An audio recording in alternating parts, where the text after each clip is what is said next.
All right, so I've got an example of the artist herself piece of color bar. So these are shipped in from different companies, and once again, they're just different metal oxides that are mixed into the glass, and they'll be shipped in this bar form. And obviously, we don't need to use this entire bar to create one piece of glass. Usually, we'll break it off and use sections of the bar at a time.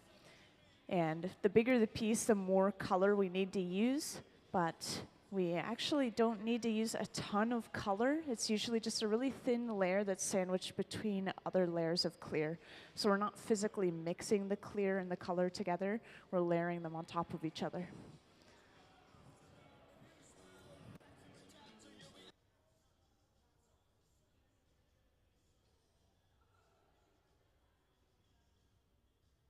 And to show off that coloring process, now that I've shown you the color bar a little bit and explained the color and the basic glass, we do actually have a video that'll show off how we use that specific piece of colored glass.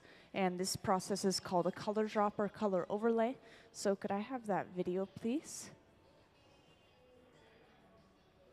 Thank you. The color in glass comes from adding various materials to the mixture of raw ingredients called batch. Most of the colorants are compounds containing some kind of metal. For example, adding cobalt to clear glass creates a deep blue. Tin and antimony can be used to create white glass, and gold chloride can produce a rich red or pink colored glass. Colored glass is melted in furnaces, just like clear glass, and then is usually rolled into bars for storage and easy application. In order to apply color bar to a bubble, we first need to preheat the color to approximately 950 or 1000 degrees Fahrenheit in a color oven or garage. Once warm, the color is then picked up on the end of a punty rod using a little bit of clear glass as a support. The color is then heated in the 2300 degree glory hole to soften it and make it malleable, while another artist creates a small bubble of clear glass on a blowpipe. Once warm, the color is dropped over the clear bubble, and then using a variety of hand tools or the steel marver, the color is rolled back over the clear in an even layer. This process is called dropping color, or creating a color overlay. Depending on the project, that bubble is then usually gathered over with clear glass and blown into the final form.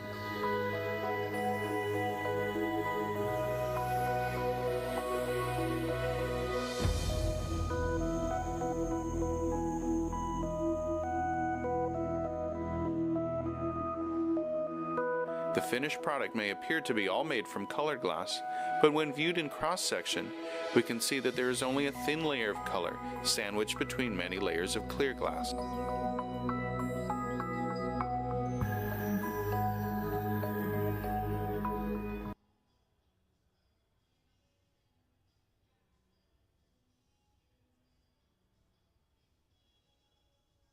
And I know a few people have joined here and there, so I just want to re-explain what we have going on today in general. So today we actually do have a visiting artist, and her name is Kelly Odell.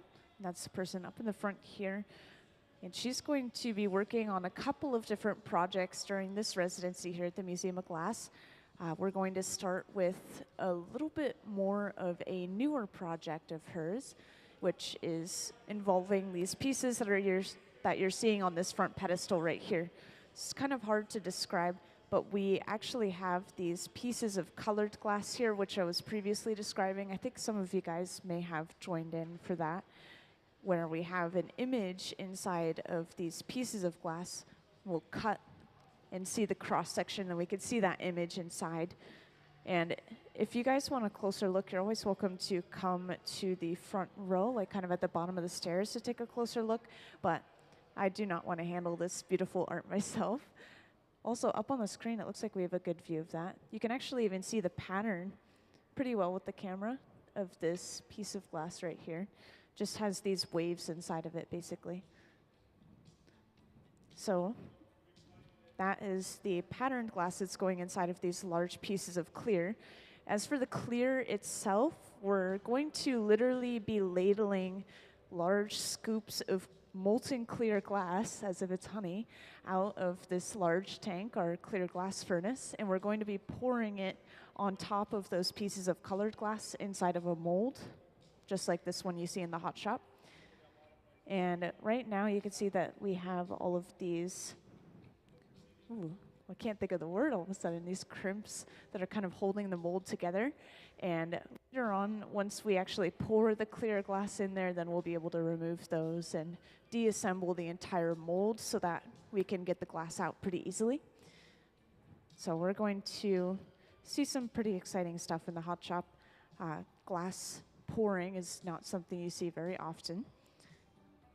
But right now, if you're wondering what we're doing at this moment, we are just letting these pieces of glass heat up inside of this box right here. This is a top load annealer. If you're wondering what an annealer is, these are the regular ones we usually use actually. So we'll put pieces of glass inside of them to keep them warm at around 1,000 degrees Fahrenheit, 950, and we'll usually cool it down from there, but we can actually use them to slowly heat up pieces of glass as well. If we heat up or cool down a piece of glass too quickly, it can break from thermal shock. So we're just heating those pieces of colored glass up until they're hot enough that we could just pour the molten glass over top of them.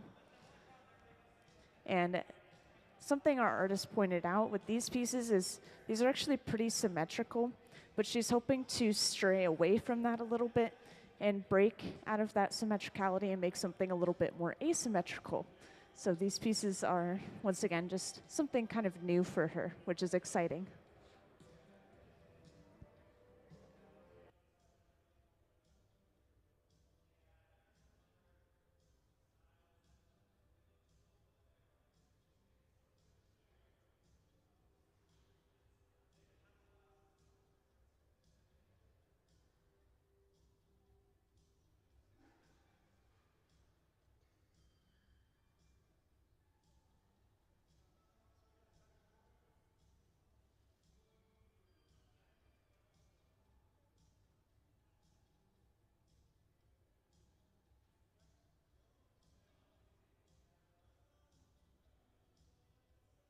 Yes, so once again, we're just letting those pieces of glass heat up.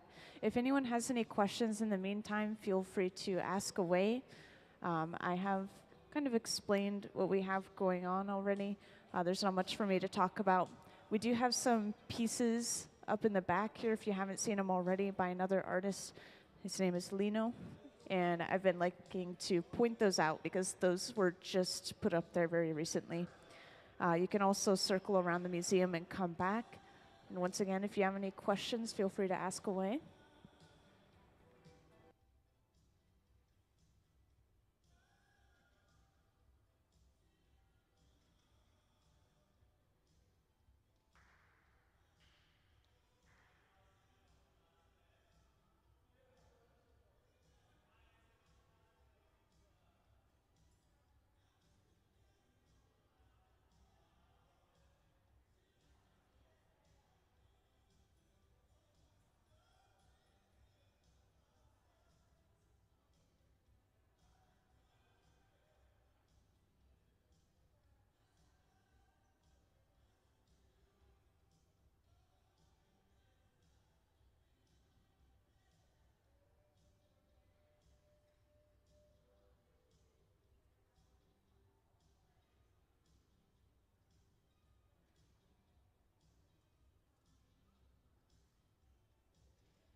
So our visiting artist is a local artist, actually. She's been staying in this area, kind of the Pacific Northwest area, and working on glass independently after working underneath William Morris, another glass artist. And this is, once again, just a residency. So she actually came in on her own completely. She didn't bring any assistants or anything because the Museum of Glass Hot Shop team will actually work as assistants whenever we have a visiting artist. So they always take advantage of that and put them to work for them. And she's going to be here for 5 days, so all the way through Sunday. And Sunday she is actually going to have an artist talk where she talks a little bit more about herself and her work. But I do have a little bit of information She actually grew up on the Big Island in Hawaii. And so she does like to tie that in with a lot of her work. She talks and makes a lot of work that's about species extinction and conservation, as well as human impact on the natural world, since we are seeing a lot of that in Hawaii. And she has studied glass in Hawaii at University of Hawaii at Manoa, also studied at Pilchuck Glass School, which is here in Washington, actually, 2 hours north of us. So it's a little bit of an overview of our visiting artist.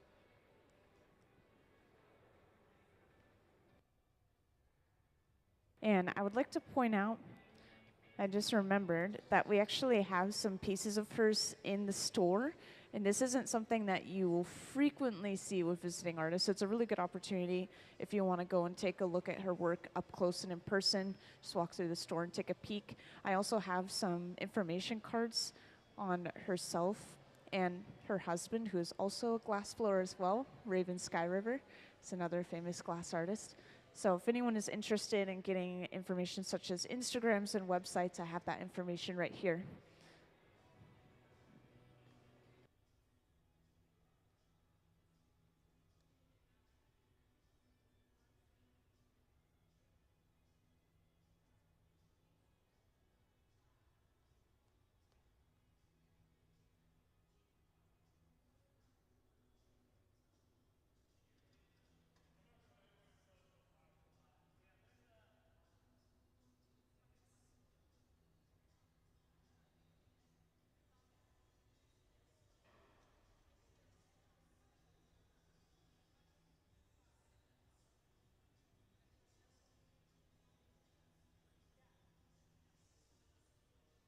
Yes, I want to point out that the pieces that are in the store are actually different than what you're seeing on this front pedestal. The pieces in the store are actually something that Kelly is more known for, which once again, just tying in a little bit more about species extinction and conservation. She has made a lot of ammonites, and so she has 3 ammonites in the store right now. And do we have some pictures of those ammonites that we could put up on the screen, or just the artist slideshow in general? I'm sure that there will be some images in there. Thank you. So if you haven't seen this already, once again, I'll just have the slideshow up on the screen. And I wanted this up there just to show off the different sea life that you'll see in there. And eventually we may see some of those ammonites, which will give you a good idea of what you might see in the store.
Yes, so if you haven't seen them yet, up on the screen, it's showing off some of those ammonites now. This is a close-up image of one of those ammonites. And I just want to point out that a lot of the ammonites we see are fossils. This is a completely different piece. Looks like it's including a type of dinosaur.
Yes, so for everyone that's recently joined, I think there's a few new people here and there. I just want to point out specifically what we're working on today. So once again, we have these pieces on the front pedestal right here. They are these large blocks of clear glass, but they actually have these special pieces of glass inside of them called marini, which have an image inside of them basically. And these range in a variety of different shapes and colors. This is one example of a piece of marini. It's actually really large piece of marini. I would say that this is not the usual. Usually we'll have smaller pieces, and I walked away with it, but for everyone that's looking on the screen, this is the piece I was walking around with. It just has these waves of a sort of amber and almost a semi-transparent white color inside of it. And we are heating up some pieces of colored glass, kind of like this disc shape, and we are going to lay them out, heat them up a little bit more probably, and then we're actually going to pour some clear molten glass over top of them, and that is creating this large clear block around it. And these pieces on the front pedestal specifically, our visiting artist has said that they are a little bit more symmetrical than what we'll be seeing today. She's trying to stray away from the symmetricality a little bit and go a little bit more, go with the flow, kind of let the glass do what it wants. So it's pretty exciting. We also, later on in the day, I think the second half of the day, we're going to see some ammonite making, which, do we have a picture of specifically just one of those ammonites? The slideshow is kind of long earlier, so I want to just show off the ammonite itself. But this is something that Kelly likes to make a lot, and it's one of her most popular things to make. So up on the screen, there was just an image of an ammonite. There are a few different kinds within this slideshow, and she actually has 3 ammonites for sale right now inside of the Museum of Glass store. So even if you just wanted to go and take a look, then please check those out.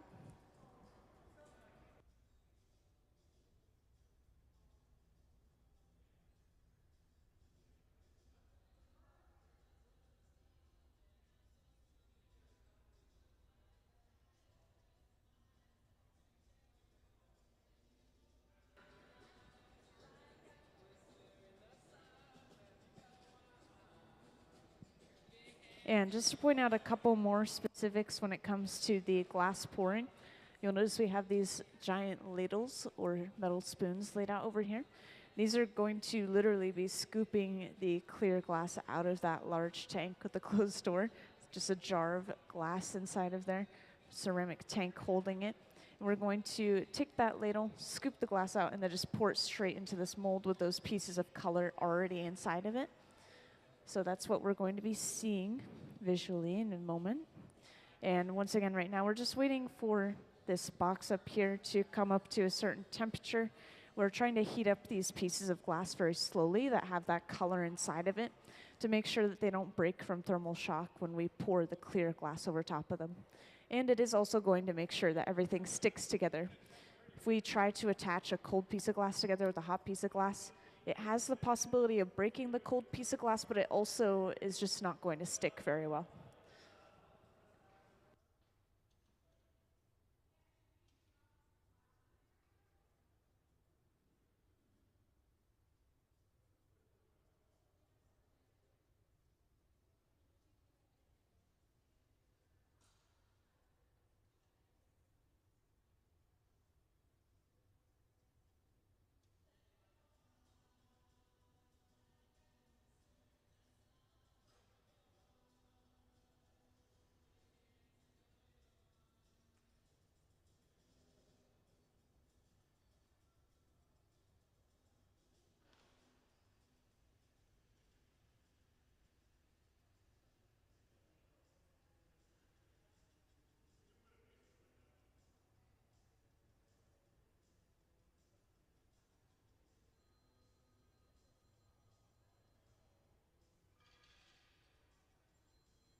Yeah, so it looks like we are getting started pretty soon over there, but I wanted to show off this large piece of glass that I'm holding real quick. So this is the stick or rod of glass before they cut it up and turn it into the Marini, which once again is showing off the image inside of the glass, kind of like this one we have on the front pedestal.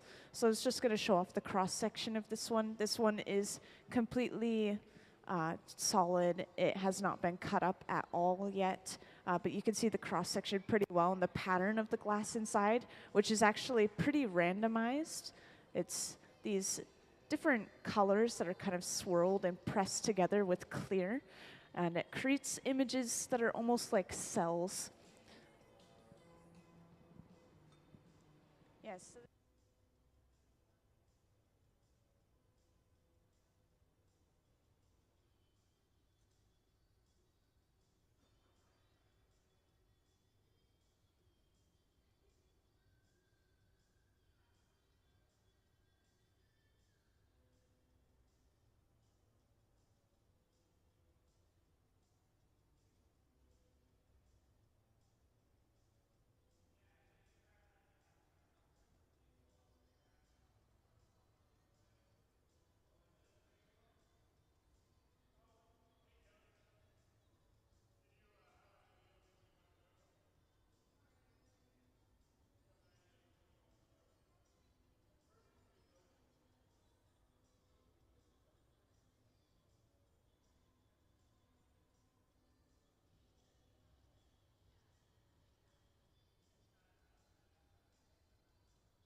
So just to point out, in the hot shop, we are now using this torch right here.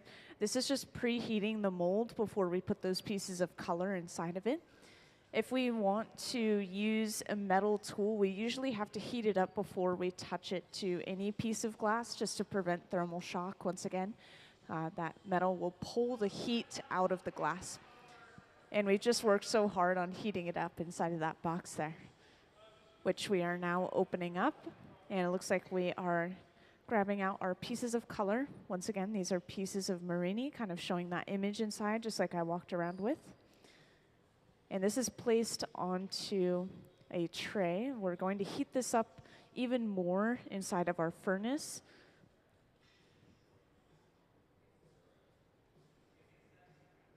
This is something that we would do even with smaller pieces of glass, but since these are larger, we are being extra careful, just making sure we're heating it up very slowly and heating it up enough for it to stick to the clear glass that we pour over top of it.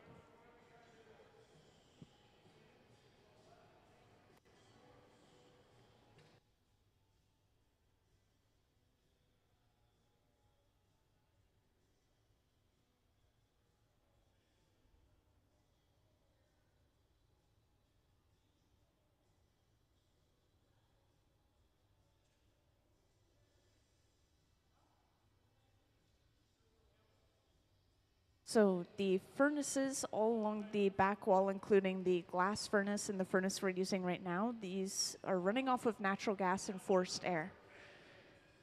And the torches that we're using, these actually run off of propane and oxygen. You can see the wires kind of going underground, and that's where we have our storage room for those.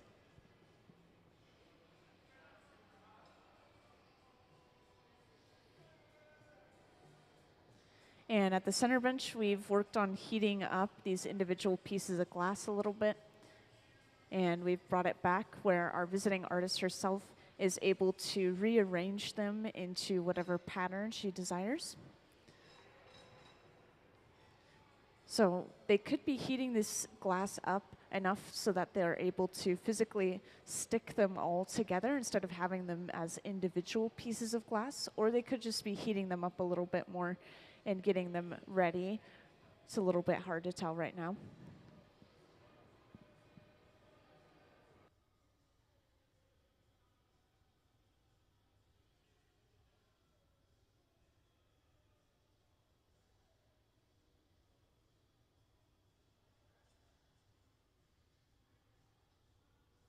Yes, good question. So all the furnaces in the back, they're usually between 21 and 2300 degrees Fahrenheit. And just a little bit more information, this torch that we're using over here, it usually runs around that same temperature as well. But the torch obviously is very helpful because we could heat up specific sections of the glass at a time if we're working on a piece, or in this moment we are heating up a metal tool in preparation for what we're doing.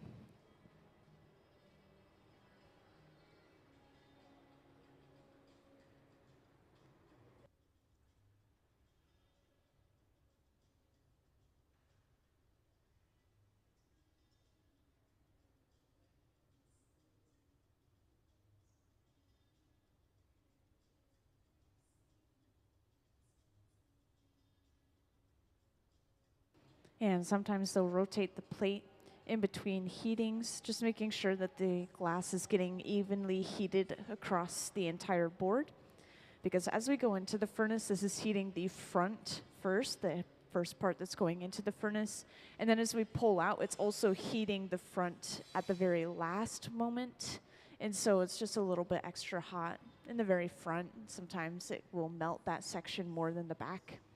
Just want to evenly heat everything.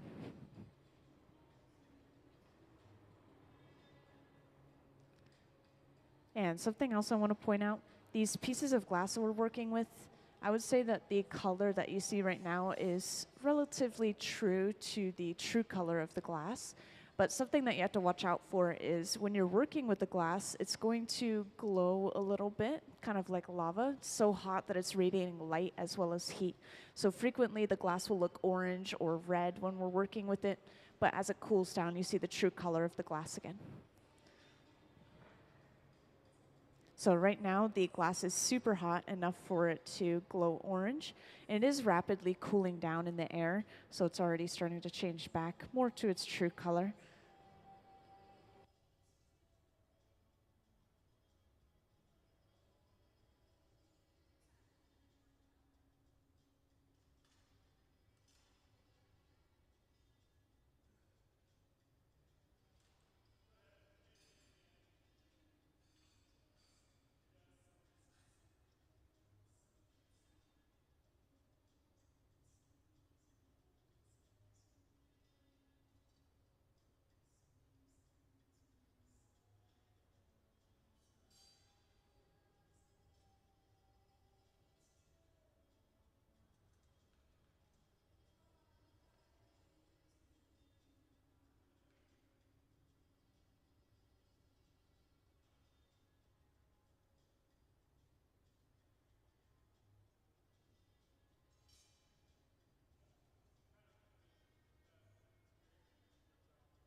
And if you're wondering what was going on right there, whenever we tap the metal pole like that, this is sending a vibration through and kind of to the glass, hopefully, and that is supposed to break the glass away from the plate. Once we heat it up enough for it to start melting and moving a little bit, then it will start to stick to the plate. And so to break it off, we'll tap. So it looks like we are heating these up and very lightly pressing them together over and over again, just enough for them to stick together in a little bit of a ring shape. You can kind of tell at this point. And once they are stuck together in the shape and design they want, they'll be able to move them over to our mold and get ready to pour that clear glass over top of them.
So at this point, they are getting ready to place this glass inside of that mold. And you can see at the same time that Ben is waiting at the ready to go ahead and gather that large ladle full of clear glass to pour over top.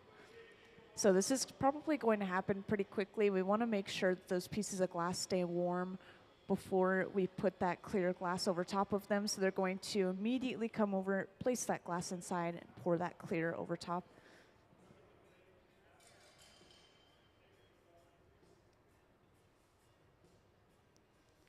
So once again, they've tapped the plate, just making sure that glass is not connected to the plate, and went ahead and placed that inside of our mold. And this glass is so hot that you can see that they're able to still press it down and move it around a little bit. We've just come out with our clear ladle of glass. We're just cutting off a little bit of excess clear before we come over and pour that in. And this is the satisfying part, something that we don't see super often, but we are literally just pouring this clear molten glass over top.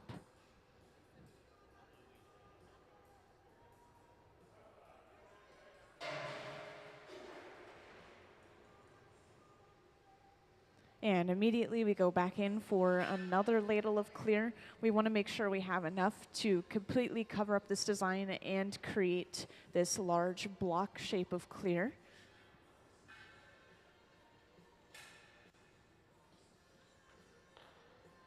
And it looks like they're getting a small hot torch set up.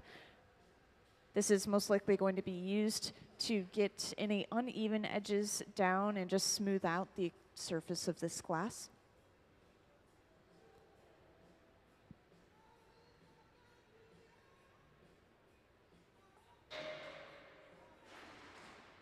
By the way, any excess clear that's left inside of the ladle, we're tapping off into a clear-only bucket specifically. So we're going to be able to completely reuse this clear if we want to by crushing it apart and putting it back into the furnace later on.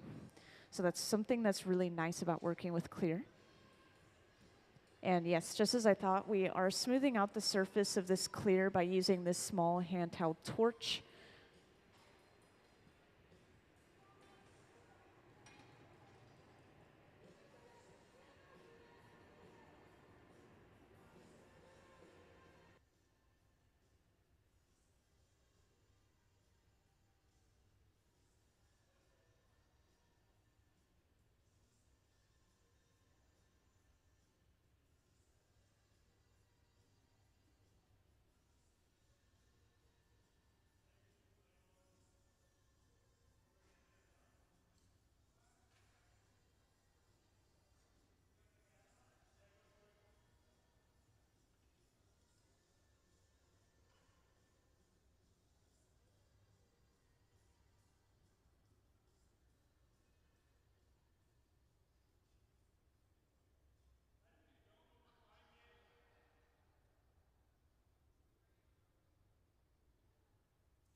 And right now we're just letting this glass cool down a little bit inside of this mold, just enough for it to stop moving and changing shape.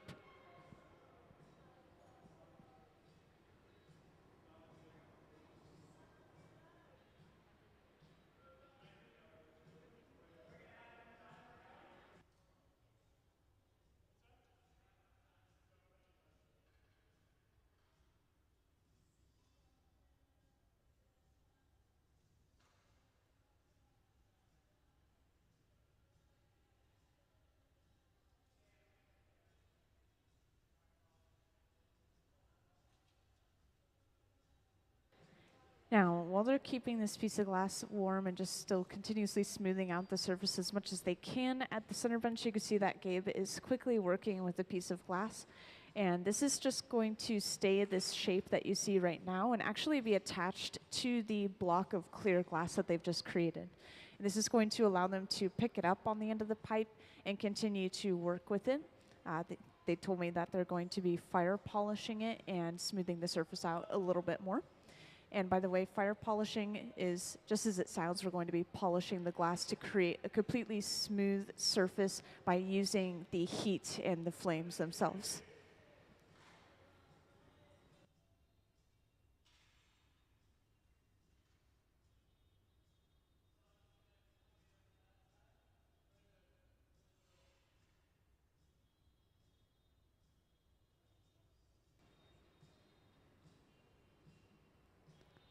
So they push the glass block to the edge of the table, and this allows Gabe to pick it up pretty centered with that pipe.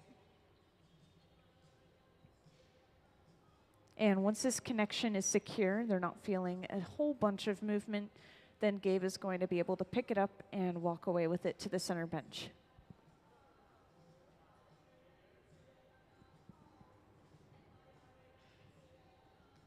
Yes, this piece is still pretty warm and it's very long, and so it's still moving around a little bit, but it's going to cool down a little bit faster than you might think. So it looks like to smooth the surface of the glass out, we might be using this piece of kiln shelf. And this actually has some wax on the surface of it, which is why it has those charred marks. And that's just to prevent the glass from sticking to it. So we're most likely going to heat this glass up a little bit and start to press it against that kiln shelf.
And welcome to everyone who just joined us in the hot shop.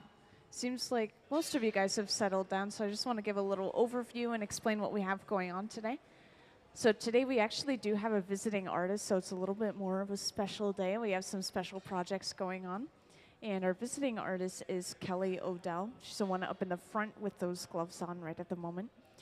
And she's working on a couple of different projects during this residency. This is just the very first day of the residency, so we're just getting started. But we're actually getting started on a form, kind of like these pieces on this front pedestal, just like you guys could see. We have one inside of the furnace right now. We're just about to shape it into a more perfect rectangular shape. And I want to give you all a little bit more information on our visiting artist, but this is a little bit of an exciting moment, and so I'm going to wait on that. So to create this perfectly rectangular shape, we're resting it on this piece of kiln shelf once again, and we are going in with 2 wooden paddles and completely smoothing out the sides and the edges. Just hoping to get that perfectly rectangular shape once again.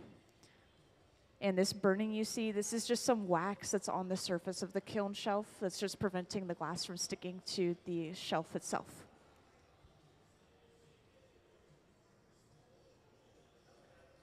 And by the way, I've mentioned to the crowd a lot earlier on, but now is a really good time to mention again. If anyone has any questions about the glass, about the visiting artist, feel free to raise your hand and let me know, and I'll just come right over to answer those questions.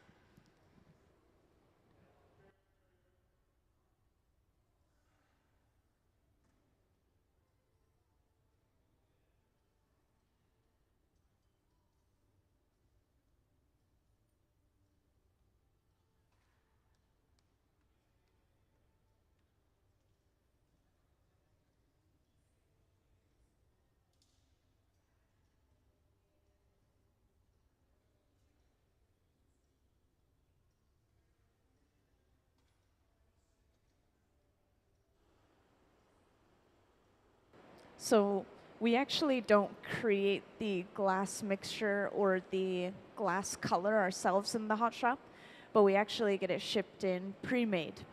And so we specifically use the same company each time just to make sure that the glass mixture we have is at the very perfect melting point and the same melting point each time. But just to explain the basic mixture, it's a soda lime glass. So a little bit of soda ash, a little bit of limestone mixed in with silica sand. And it actually comes in this sort of clumped up mixture, almost as if they took that sand and they added a little bit of water to make it clumped up and grainy. And then we just dump that straight into the furnace, and that melts down over the course of a day.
So the furnaces that we use, pretty much all of the furnaces on that back wall, they all run between 21 and 2300 degrees Fahrenheit.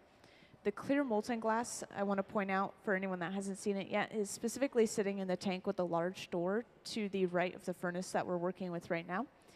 And I want to kind of describe it as a pot of honey. It's just a large ceramic tank holding a pool of molten glass inside of it. That one stays at specifically 2100 degrees Fahrenheit. The other furnaces, we turn up a little bit more while we're using them just to melt the glass a little faster. So as you can see, we've reheated this glass enough for it to become malleable, kind of the texture of putty or taffy at this point.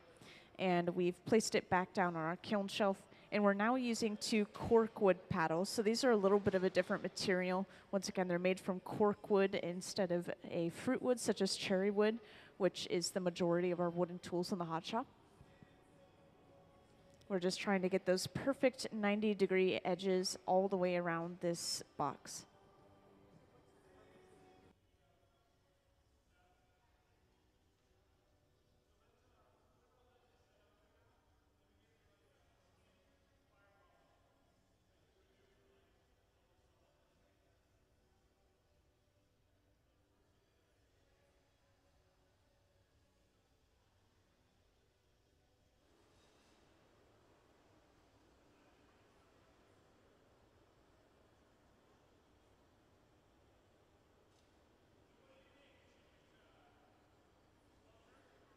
And next, we are actually using this fluffy flame torch on the glass itself. Earlier, we were using this torch to preheat the mold that we actually poured the glass inside of. But this is an example of why we need this torch. We're just heating up sections of the glass at a time with this torch, specifically the back end of the glass, because the front end, the area that's furthest from the pipe, is the hottest portion of the glass. We want everything to have a balanced heat.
And it's looking like we might start to work on the other side of the piece, the opposite side. And so Ben is standing there with another pipe with a clear attachment on the end. So I'm assuming that this is going to be attached to the complete opposite side of the piece. And you're going to see them break this piece off the pipe that it's on right now. And to do that, we have to literally break that connection where the glass is connected together, because right now it is almost kind of fluidly connected together. So to break a piece of glass, we usually apply some water, and that'll crack the glass from thermal shock. Also, I want to point out we were using this small hot flame to heat up the area where the glass is connected to the pipe right now. I'm not sure if you guys could see it, but there's some small cracking right at that area where the glass is connected to the pipe. So they're just making sure that that doesn't continue to crack, because that could lead to the piece falling off.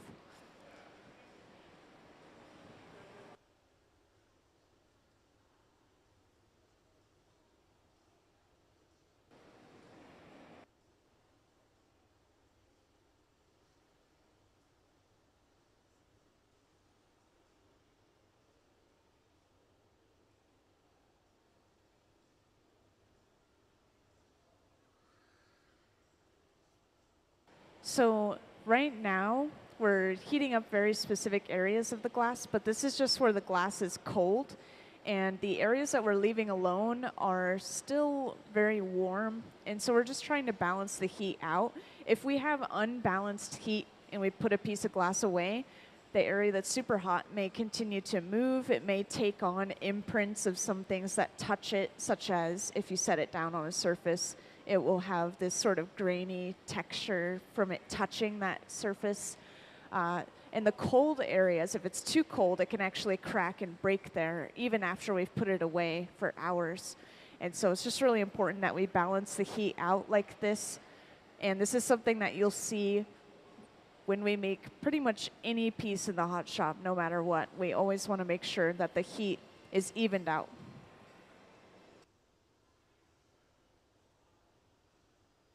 And by the way, something kind of relating to that question that I get questions about every now and then is you can actually heat up and cool down a piece of glass as many times as you need to, as long as you're heating it up very slowly and cooling it down very slowly. So you can actually have multi-day projects, kind of like we're doing right now. I mean, these pieces of glass that they're using to get the images inside of this piece, these were made on a previous date, and they're so thick that they needed to let it cool down at least for a day. And then they were able to chop them up into other pieces. They actually polished the surfaces of the glass where they cut it, and then they're now heating them up again in the hot shop and using them today. So just an example of a multi-day project.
So it's a really hard question to ask. How many days does it take to make an art piece? In this case, this is a multi-day project because we made those pieces of colored glass. So it would at least be 2 days, 1 day to make the colored pieces, and then the second day to actually make the piece itself. But when it comes to other pieces, they usually tend to be single-day projects, usually made within an hour or 4 hours-ish.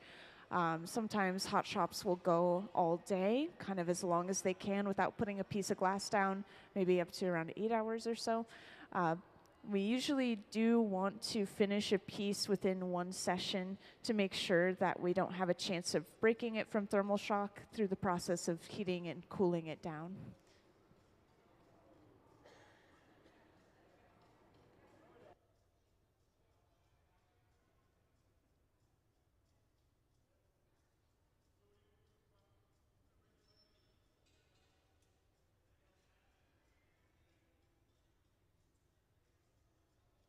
And at this point, it looks like we may be getting ready to break this piece off and put it away.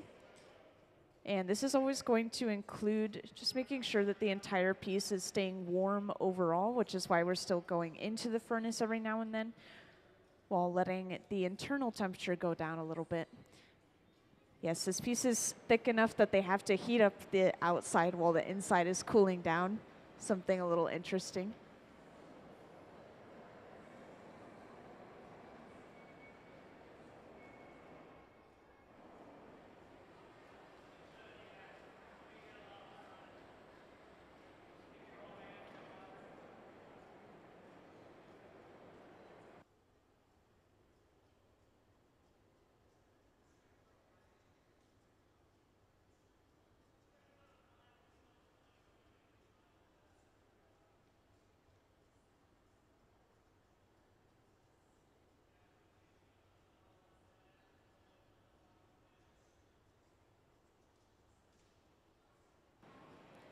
Yes, so they're just talking about how they're going to break this off.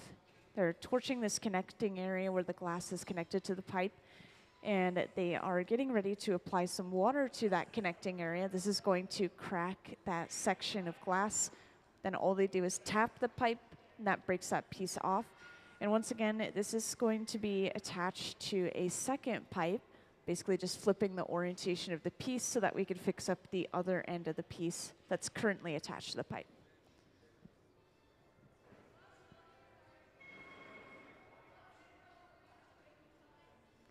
So I can give you some examples, but I don't know for this specific colored glass. So just to give you an example, I'm sure you've heard of cobalt blue glass, kind of like an antique glass, and that literally does use a form of cobalt oxide inside of it. So pinks are actually the more expensive colors because some pinks come from gold chloride, which literally uses gold. So that one is really interesting. That one's specifically a cranberry pink, so it's more of like a slightly purplish reddish pink color. We can also get some reds from copper.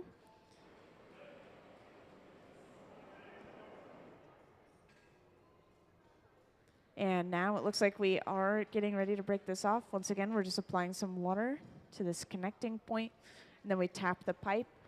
That's all it takes to break this piece off. And this is going to be done one more time later on to break it off and completely put it away to cool down. But for now, we're just going to finish off the other side of the piece. Once again, we're just trying to create these perfect 90-degree edges across the entire piece. And since we do have quite a few new people in the hot shop, I think a lot of you guys haven't seen the visiting artist slideshow, kind of show off some of the visiting artist artwork. So could I have that slideshow, please? Thank you. So for anyone that hasn't seen it yet, once again, this is visiting artist Kelly Odell's work up on the screen. And she's the one that's been working on the glass herself at the center bench quite a bit.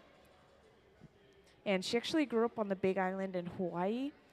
And this is coming into play with her work quite a bit because she likes to focus mainly on species extinction, conservation, and human impact on the natural world. So you'll see that taking part in a lot of her pieces. And she studied glass art at University of Hawaii at Manoa.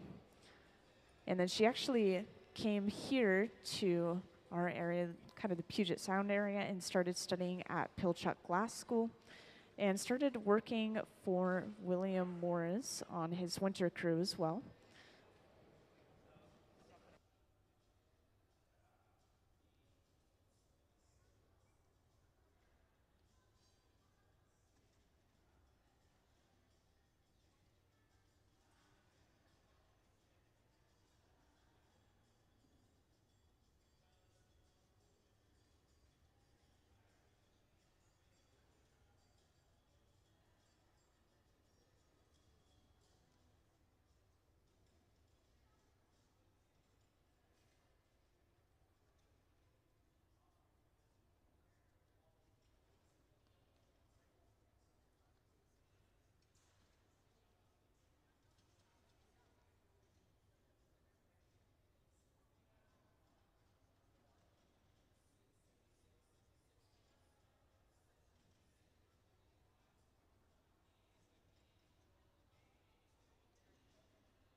So yes, once again, for anyone that's recently joined, we have visiting artist Kelly Odell, and she's the one that's working on the glass right now at the center bench.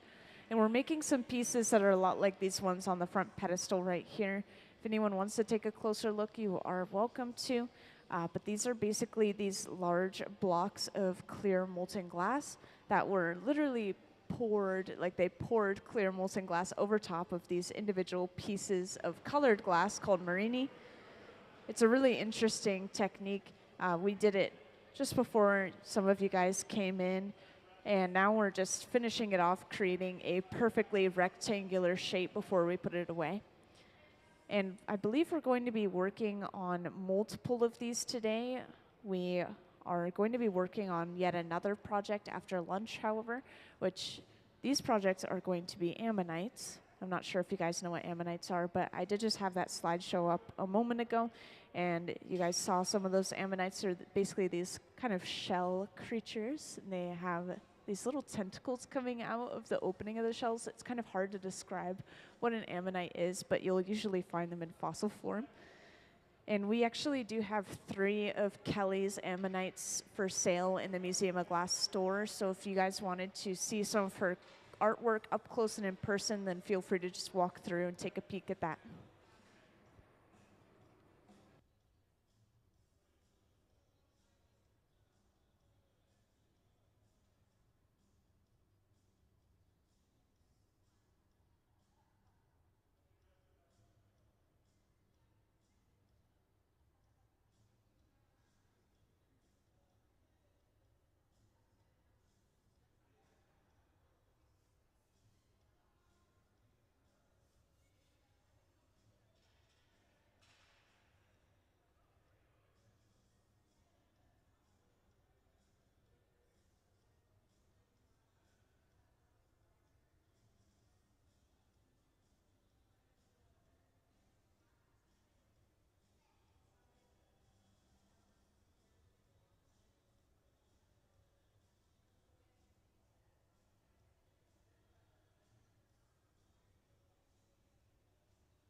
Yes, so for anyone that missed the very beginning of the process, I want to talk about, once again, these individual little pieces of colored glass that are called Marini.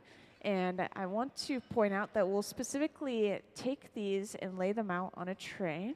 And earlier, for this specific piece we're working on right now, we heated those pieces of glass up inside of this box right here.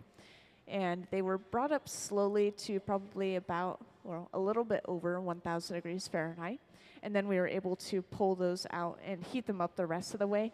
But we have to heat glass up and cool glass down very slowly, which is what these boxes are used for. And this is specifically one that we load from the top. So this is something we frequently use when we're heating pieces of glass up because it's a little bit easier to access. And then this is one that we would use to permanently put the piece away and let it cool down. And by permanently, I mean like we're just finished making the piece. It's not going to never come back out. This is just going to cool it down from about 950 degrees Fahrenheit all the way to room temperature.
Yeah, so I was just getting some good questions in the front that I wanted to share with the rest of the audience, just in case anyone else was wondering. But yes, once again, we do have visiting artist Kelly Odell, and she's the one who's currently at the center bench right now looking at this piece. And so these are all designed by her, created by her, with the assistance today of our Museum of Glass Hot Shop team. So everyone around her is pretty much a full-time employee here at the Museum of Glass, working in the hot shop. Today they are helping a visiting artist. Last week they were making items for the Museum of Glass store, but they are always here doing something in the hot shop, whether there's a visiting artist or not.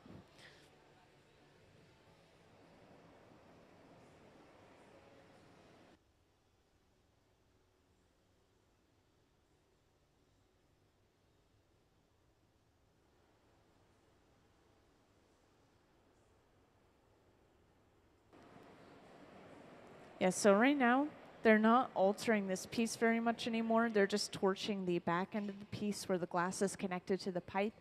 So this is telling me that they are getting ready or getting close to breaking this piece off and putting it away to cool down.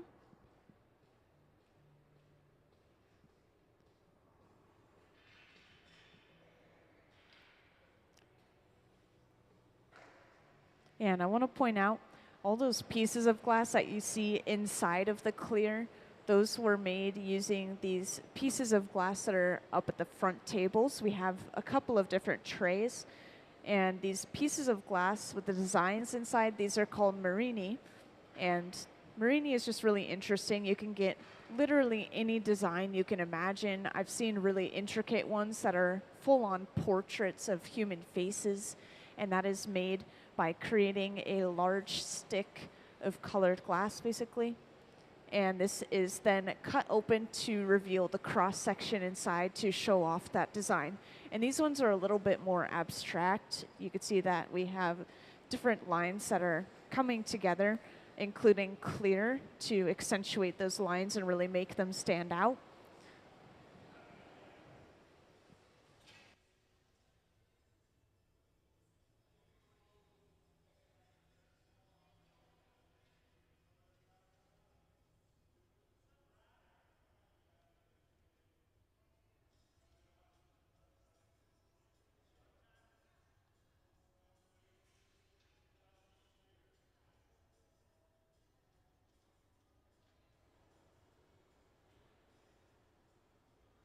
So when they break this piece off, they're actually going to physically pick it up off the end of the pipe to be put away. And this is something that they do very frequently. It's just to make sure that they have a lot of control over how the glass is going to be resting inside of that box that it's going to cool down in.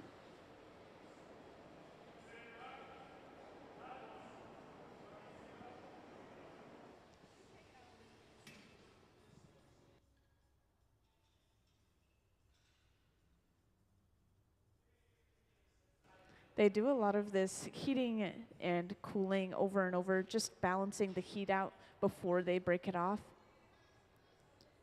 They're mainly watching to see if there's a little bit of movement right where the glass is connected to the pipe. That's what they want. They don't want the piece itself to be hot enough to be moving. And it looks like they've determined that it's good to go, so they're applying some water right now. This is cracking that connecting area from thermal shock. And then all they do is they tap the pipe, and that breaks that piece cleanly off. So now this is going over to our annealer. This is sitting once again at around 950 degrees Fahrenheit. Then with the press of a button, it's going to very slowly cool down overnight. It's programmed to do that for certain amounts of time. Since this glass is thicker, I'm going to assume that it's going to be a little bit of a longer cycle to cool it down properly. And that was our first piece of the day done. And we are going to continue to work on these pieces in the hot shop.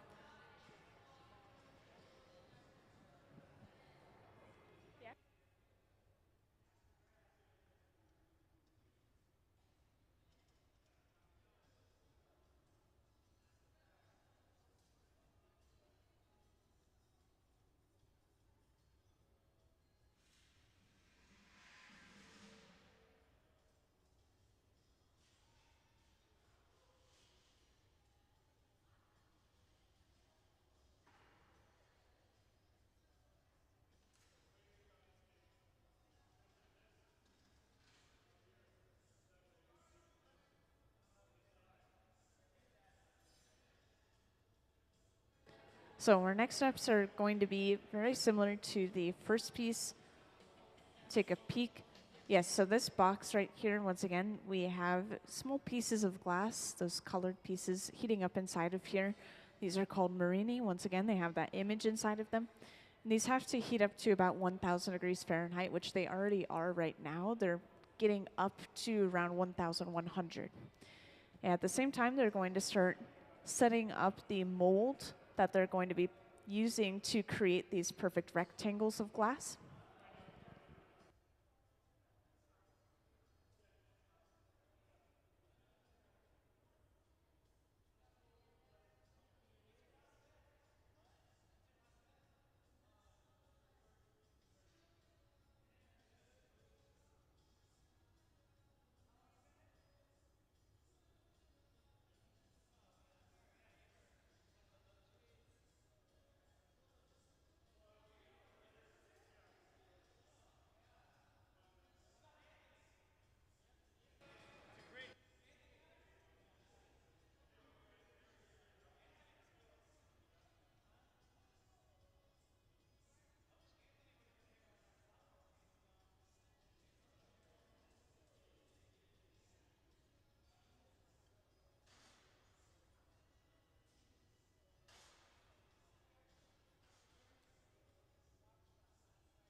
Yes, so welcome to everyone who just joined or very recently joined in the Hot Shop.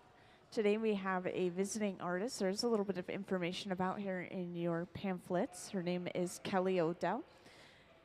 And I want to show off her slideshow as I talk about her a little bit. So could I have that up on the screen, please? Thank you. So up on the screen, there's now a slideshow going of our visiting artists. This is going to show off some photos from her previous residency here at the museum, as well as some previously made pieces of artwork of hers, which you'll see soon a lot of them relate to sea life. And this is tying into Kelly's past. She actually grew up on the Big Island in Hawaii, and she studied glass art there at University of Hawaii at Manoa. And her work actually does mainly focus on species extinction, conservation, and human impact on the natural world. Once again, just kind of tying Hawaii into that. And this residency specifically is in celebration of her 2023 Artist's Choice Coney Award. This was awarded for the piece that she donated to the Museum of Glass's annual Red Hot auction. This is an auction we have once a year every fall. So she donated a piece and got this residency in celebration of that.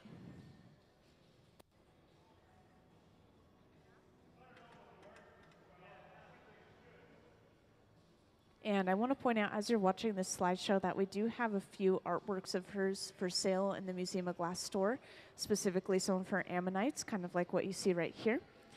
And these ammonites are really popular works of hers. Even if you just wanted to check them out to get a closer look, feel free to just walk through the store and do just that.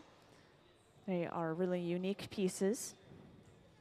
And I also have some little cards that have some of her information on them, such as the website that she uses, her Instagram, so you guys can look at even more of her artwork.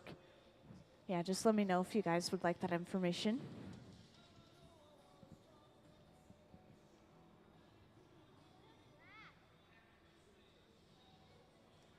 And right now in the hot shop, we are getting ready to make our next piece, which is, once again, I just want to point out these guys up on the front pedestal. These are what we're working on right at this moment. And these are literally clear glass that is poured into a mold on top of these little pieces of colored glass, kind of like this one right here. And we have a bunch of these individual pieces of colored glass laid out on these front tables. These ones are not being used for this project that we're working on right now, but we have some that are being heated up inside of this box right here. And once they're heated up enough, all we do is we pull them out and we use them in our piece. And I just want to point out once again that these are called Marini. And I've been talking about Marini a lot today. So do we have a slide that will show off the process of making Marini a little bit better? And if we don't, that's fine. I have a pretty good physical example, actually. So actually, I'm going to walk around with the physical example real quick. I got permission to hold this myself and show it off to you guys. But this is one of the pieces of glass that our visiting artist brought in. You can see that it's this really large, it's honestly very heavy piece of glass. It's completely solid through and through, but it has color inside of it. And the color has been laid out in a more abstract pattern, but we can get very specific shapes if we want to. We can even get as specific as I've seen, such as faces inside of these individual pieces of glass. We'll cut this open to display the cross-section in these little discs.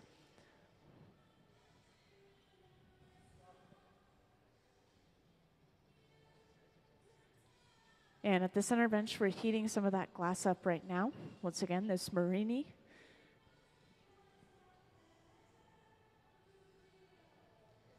And I want to point out something interesting. You can hear the hot shop is really quiet all of a sudden. So this furnace is just very temporarily shut off so that we're not going to completely melt these pieces of glass when they're inside of the furnace. We're just heating them up enough that the molten clear glass is going to want to stick to them when we pour the clear molten glass over top of them. The furnaces run between 21 and 2300 degrees Fahrenheit, but this one is cooling down quite a bit at the moment. I would guess maybe around 1500. It's a really rough guess, but it's definitely over 1000 degrees Fahrenheit. And this is the mold that we're going to be pouring the glass inside of once again. The reason we're torching it is just to preheat it, making sure that there's not going to be any rippling or thermal shock when the glass touches it.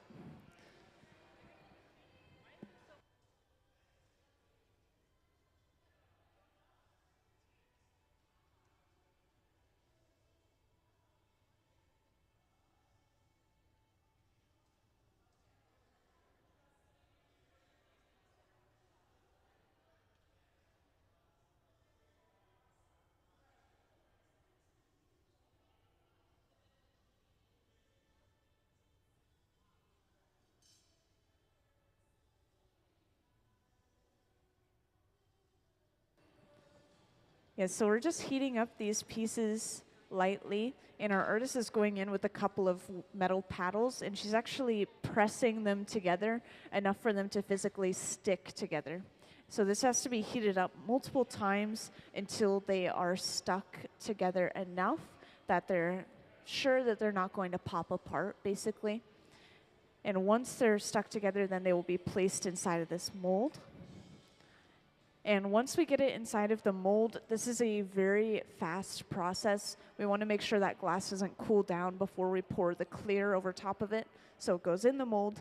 Immediately we bring clear, cover it up, and then we are done making the overall shape pretty much.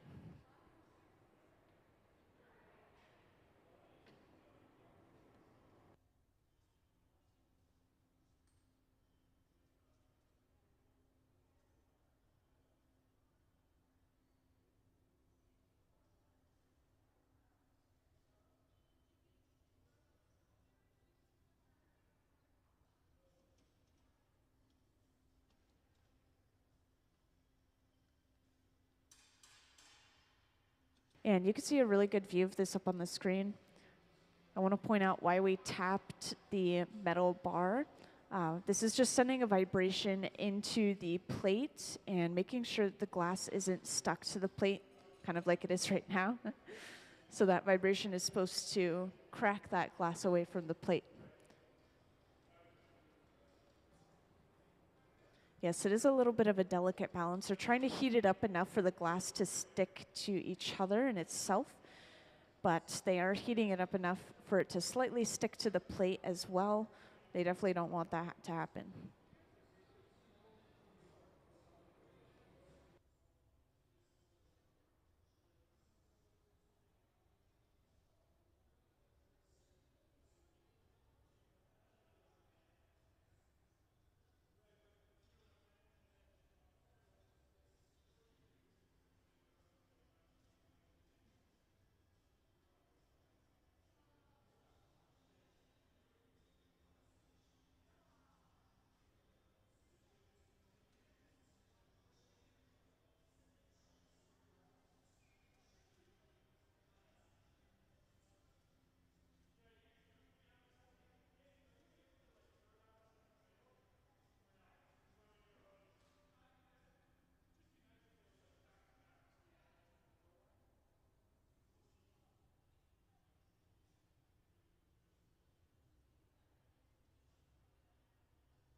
So now we've just brought that glass over to our mold.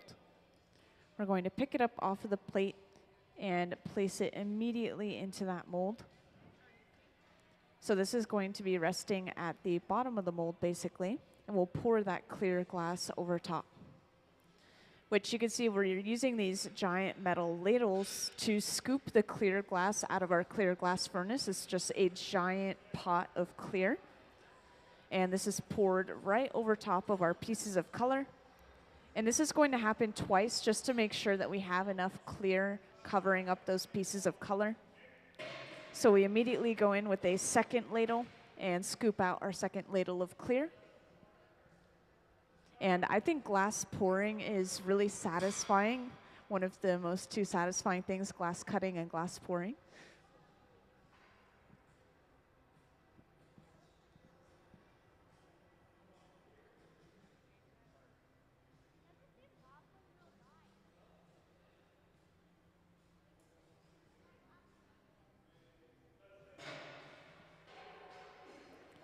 And now that we've poured that clear inside, we're going to go in with the handheld torch. And they're going to lightly heat the surface.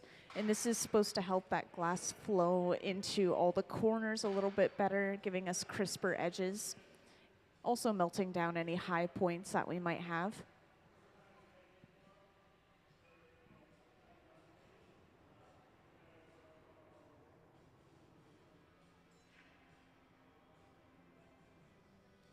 And this has to sit inside of the mold until the glass starts to cool down enough that it's not moving and changing shape anymore. And then we'll be able to take it out. Now with the last one that we made, we actually took it out and attached it to the end of a pipe, and we started editing the shape, creating more and more sharp corners until we got a really nice boxy rectangular shape. So we'll see if we do that same thing this time. I wasn't quite sure if we were doing that because it didn't turn out how they wanted it to in the very first place, or if they just wanted to make sure that it was perfect. Ooh, and as this glass is cooling down, you can start to see the Marini pattern showing up again.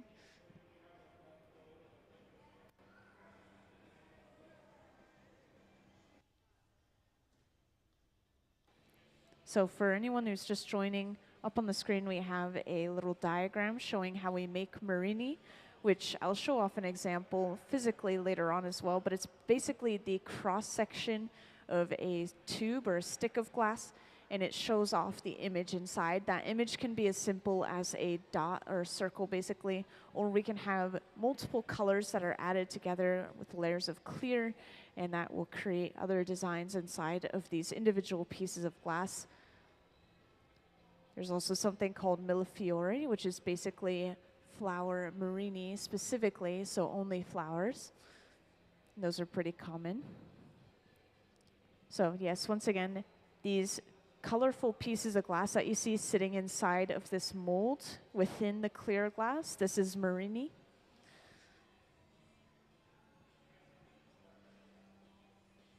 And it looks like my closed captioning has frozen. Not sure if there's a way to fix that.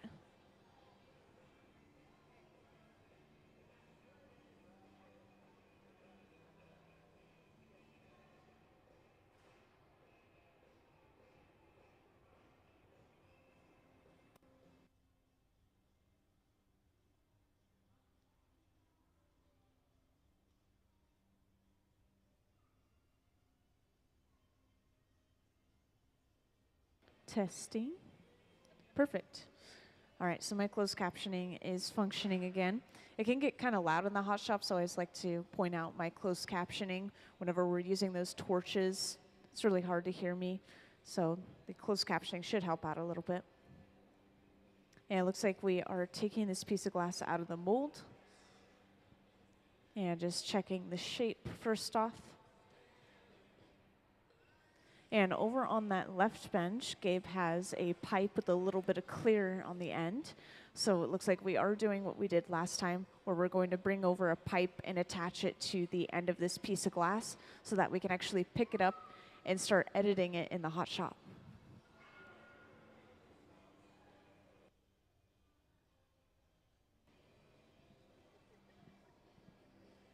And I know I talked about the visiting artist a little bit, but I want to mention that if anyone has any questions, whether it's about the visiting artist, such as their inspiration behind the pieces, whether it's about the glass itself, such as techniques, feel free to raise your hand and let me know, and I'll answer any questions you have.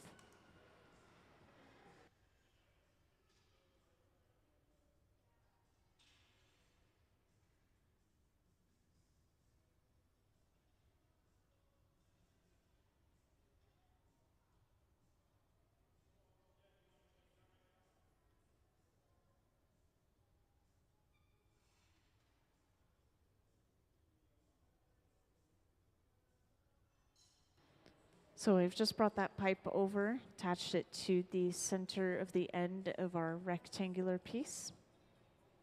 And once this connection is set up, it's not moving so much anymore, then they're going to go ahead and completely pick this piece of glass up on the end of the pipe. But just while it's stabilizing, they're leaving it on the table. So this piece of glass is completely clear except for those individual little pieces of colored glass within. The reason that it appears colored right now is just because it's so hot that it's radiating light as well as heat, kind of like lava. So yes, good question.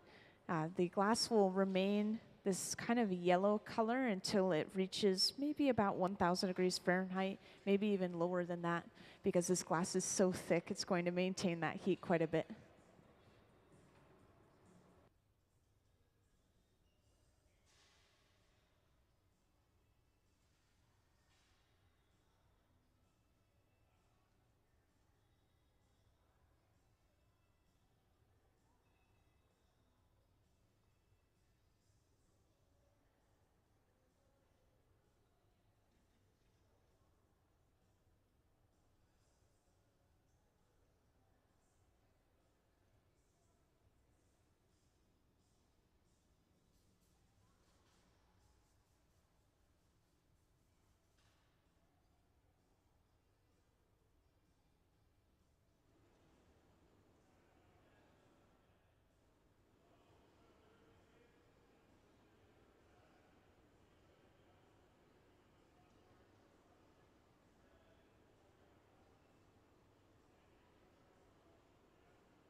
So inside of the furnace, you can see that this glass is moving more and more as Gabe stays inside of it. We're heating it up until it's a little bit more of a taffy or putty texture. It's going to be moving enough for us to edit it, but not uncontrollably that it's going to turn into a honey-like liquid again.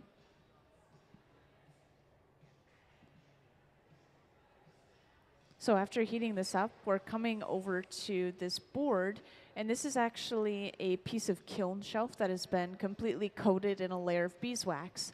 That's going to prevent the glass from sticking to that shelf. And that wax is going to be burning away, which is why you see a little flame, so no worries, that is just something that happens. And this is just going to completely smooth and even out the surface of this glass, getting rid of any rippling that we may have had. At the same time, we're going to be applying pressure from other sides as well. So you can see that Gabe is kind of holding the glass up against this metal side as well. And that is applying pressure from two sides at the same time, creating more of a 90-degree angle.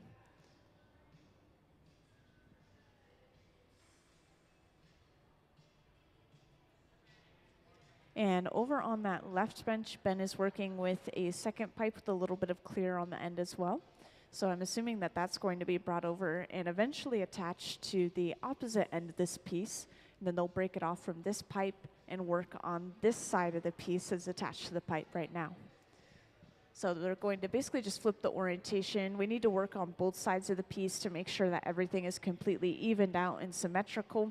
And this is something we do for a lot of pieces in the hot shop, not just the pieces that we're making today.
So whenever we have a visiting artist residency, sometimes the artist will donate a piece to the museum. But in this case, this residency is because this artist has already donated a piece that went into an auction a while back. So this is more of a thank you to her, and she can make whatever she wants here and do whatever she wants with it from there. And these are a little bit more of her newer, almost kind of experimental works. This is something that she hasn't made before. She was explaining to us earlier that these previous ones she made, these were very symmetrical as well, and she's trying to get more asymmetrical. So less symmetrical for those who don't know. And right now at the center bench, you can see we have that asymmetry of the design inside. And so this is a little bit more of an experimental and newer project versus what she usually works on professionally, which is a lot of kind of sea life that she works on. And speaking of that sea life, she actually does have some pieces inside the Museum of Glass store, if I didn't mention already. And so feel free to check those out, get a really nice close-up look of her work. So we do have 3 of her pieces on display in the Museum of Glass store.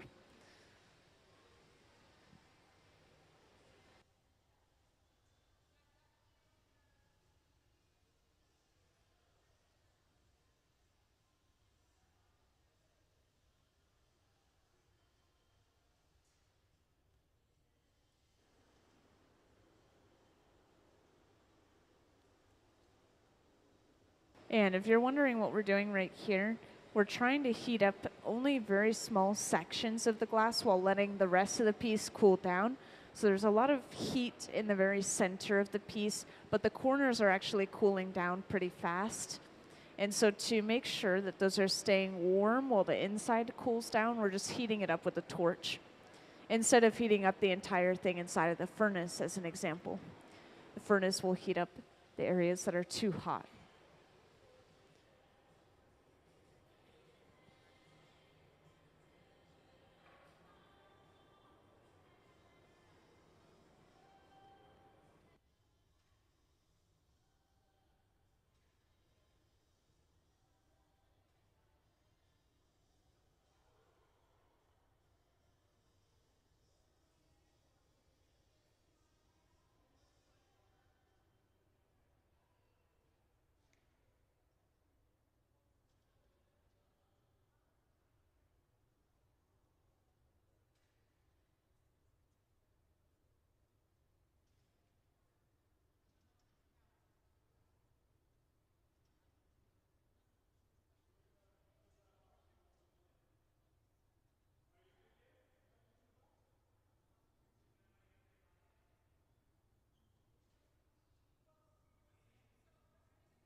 Yes, so a little fun fact about this torch, this smaller one, It looks small, and so you maybe assume that it doesn't do too much, but it's actually a really hot focused flame. It can get up to around 5,000 degrees Fahrenheit.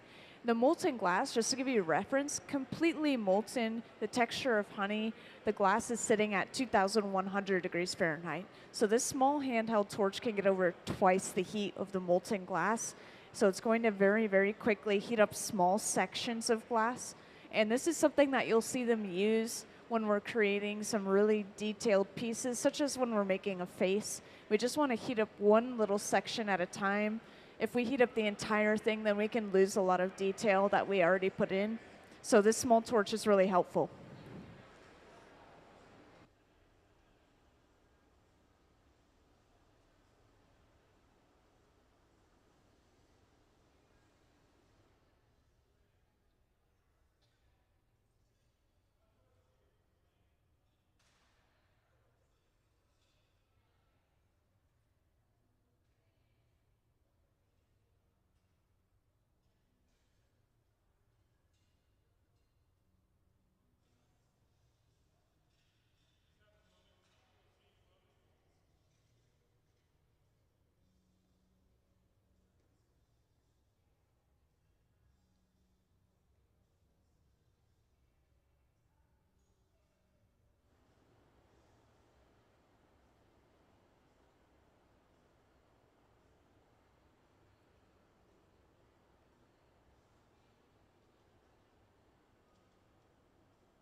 And just once again, for anyone that's recently joined, today we have visiting artist Kelly Odell. And she's the one that's been working, sitting at the center bench currently. There is a little bit of information about her in your pamphlets, I believe, but I do want to talk about her a little bit. So she actually grew up on the Big Island in Hawaii, and as well as that, she studied glass art at University of Hawaii at Manoa. So she's spent quite a bit of her time there, and because of that, she brings that into her artwork quite a bit in the form of talking and focusing on mainly species extinction, conservation, and human impact on the natural world. So she likes to create a lot of sea life in her work, and you'll actually see that with her work in the Museum of Glass store. We have 3 of her pieces, and I believe that they are all ammonites.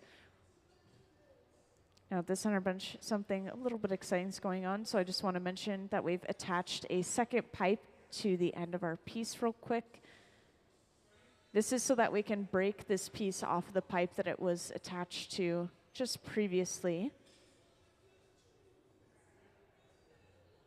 So once they're happy with this connection is secure. All they do to break this piece off is apply a little bit of water. This is going to purposefully crack that small section of the glass from thermal shock. And then they tap the pipe, that breaks that piece cleanly off. And we're going to see this one more time later on yet again, because we need to break it off of this second pipe as well when we're getting ready to completely put it away. But for now, this is basically just flip the orientation of the piece so that we can fix up the other side as well. And these pieces that you're seeing in the hot shop right now, these are, I think, Kelly's most brand new work that she's been working on. There are some example pieces right here on the front pedestal. If you guys wanted to take a closer look, you're always welcome to come down into the front row. But these are using pretty much the same exact techniques as what we're doing in the hot shop right now. The only difference is that the pieces that were made previously have quite a bit of symmetry, and Kelly told us that she's trying to stay away from that symmetry and go a little bit more asymmetrical. So we're going to see a little bit of asymmetry in the hot shop today.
So for anyone that didn't see this process earlier, each time they're just heating this glass up enough for it to make it malleable. We're not completely melting this glass back down to a honey texture.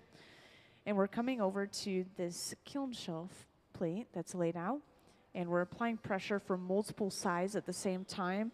And this is really crisping up those edges and perfectly flattening the sides of this piece, giving us a really nice boxy rectangular shape with nice 90-degree corners. So they're going to do this as many times as it takes to kind of perfect these edges. With the other side, it seems like it took a few tries. And to heat up just a small section of this glass, we're going in with that small handheld torch again.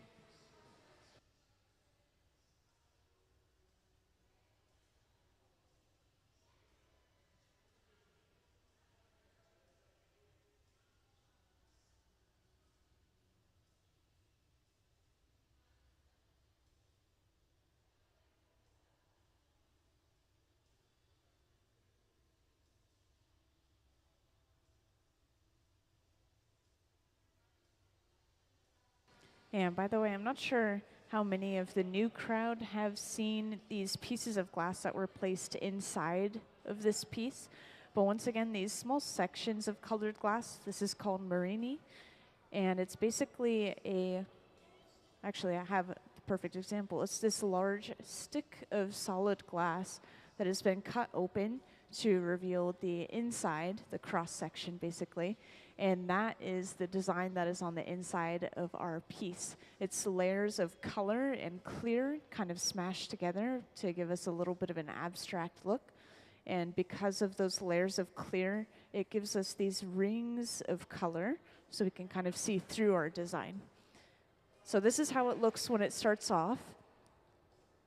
And then they will cut it into these disc-like sections to create something called Marini, once again. So it just reveals that image inside. It's really cool.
Now at this point you can see that a lot of that glowing color has kind of left the glass at this point, so they're really letting it cool down quite a bit right here. And the true color of the glass, by the way, I pointed this out earlier, but I'm not sure if the new crowd has heard it, but the true color of the glass is kind of hard to see when we're working with the glass in the hot shop, just because the glass is so hot that it's radiating light as well as heat, kind of like lava. So right now it's appearing as if the clear portion of the glass is kind of yellow or gold, as someone was describing it earlier, and the pieces of glass within, those are appearing almost a little bit red. But when we let this piece of glass cool down overnight, and it's cooled down completely, then we'll be able to see the true color of the glass a lot better, which it seems like we have a black and white glass in the center surrounded by just completely clear. And over on the right, you can see Gabe has gotten suited up. He's getting ready to pick this piece of glass up off the end of the pipe and put it away. These are Kevlar gloves, same material firefighting suits are made out of. It'll allow him to handle the glass for a certain amount of time and put it away.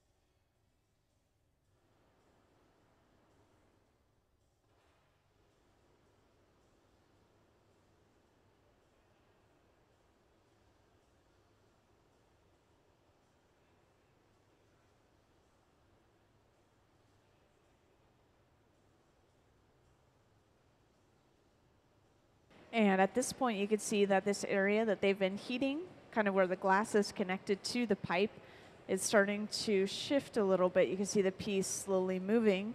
And this is what they're looking for. They're looking for that movement. Once they start to see it move a little bit like that, then they apply the water to that connecting point to break it off.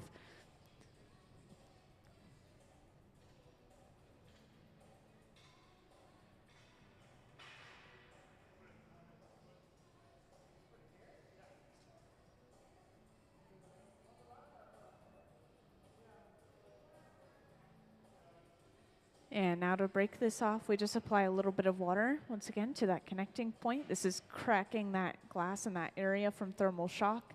Tap the pipe, and that breaks that piece cleanly off. Let's give them a round of applause. This is the second piece that we've made today. Thank you. All right, so this piece has gone into the annealer. If you haven't seen an annealer before, this large black box is basically just going to slowly cool this piece of glass down, at least overnight, so it doesn't break from thermal shock. It's probably sitting in there at around 950 degrees Fahrenheit. And then once we completely fill it up, or when we're done for the day, we just press a button and it slowly cools down.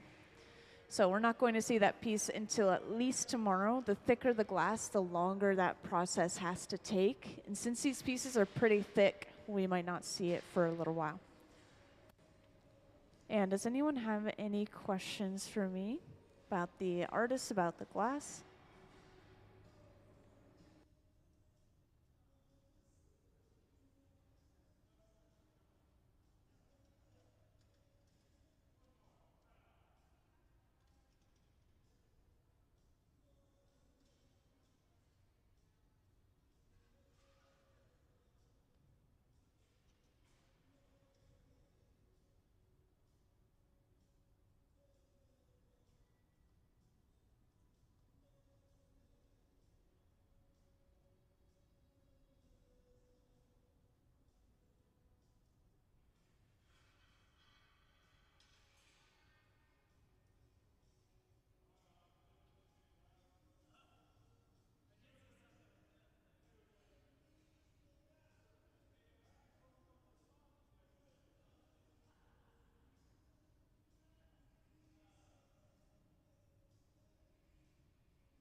All right, so for anyone that's recently joined, today we actually have a visiting artist. There's a little bit of information about her in your pamphlet. Her name is Kelly Odell. And today she's working on a project that is a little bit new for herself, which is on this front pedestal right here. These are her pieces that she brought in as examples, but we've made 2 so far today. The only difference that you'll see between these pieces is that the pieces on the pedestal actually have a more symmetrical shape, and the pieces that we're making today, she's trying to get a little bit away from symmetry. So we're seeing some asymmetrical shapes. And these individual pieces of glass, once again, these are called Marini. We actually have some laid out on both of these front tables right here. These are individual pieces of glass that were cut from a large kind of stick-like piece of glass that reveals the cross-section inside. And so these pieces of glass came from something a lot like this, maybe even a little bit bigger. And from there, we've laid them out on a plate. We're just lightly heating them up, enough for them to stick to each other. Once we stick them to each other, we're going to place them inside of this mold that's currently being preheated with a torch. And then all we do is we pour clear glass over top of it, and that's going to completely fill in the rest of the mold, just like these pieces you see on the front pedestal.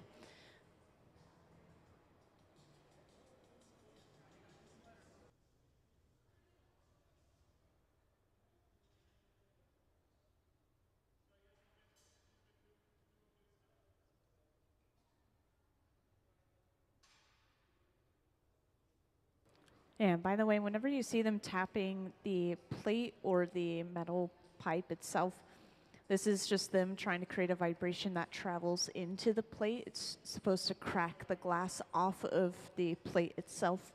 They're heating it up enough for it to stick to each other, but that is also inadvertently making them stick to the plate, which they definitely don't want.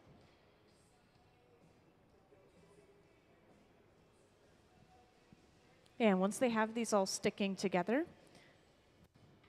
they will just give it a quick little flash. A flash is when we heat up the glass for a brief amount of time.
So just by overhearing conversation a little bit, seems like they are squeezing it together one more time, just like they are right now.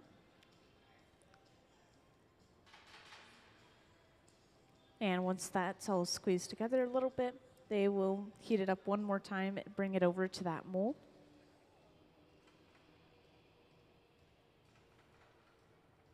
Yeah, the glass at this temperature is a little bit like taffy. It's kind of sticky. It's moving very, very slowly, but it is moving.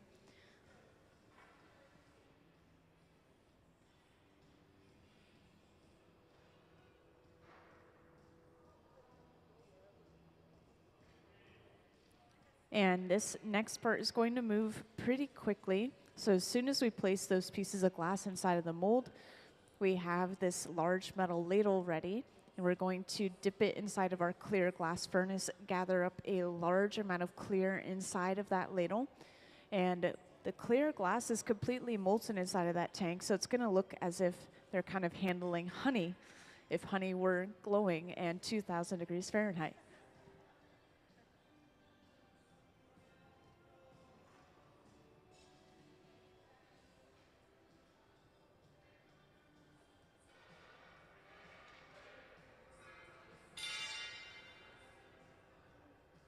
And as soon as they cut off that bit of excess clear, they go ahead and pour that clear inside of the mold.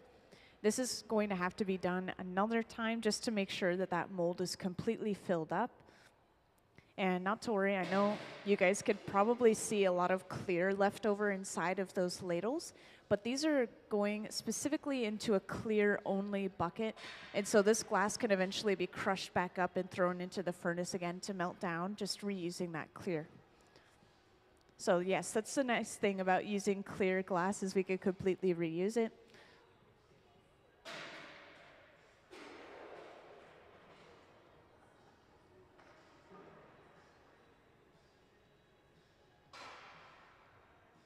And next we're going in with a small handheld torch. And this is being used on any points that are too high. This is going to push that glass into the corners a little bit better and get rid of those high points. But we're not too worried about the exact shape and the surface of this piece because later on we will be editing it further.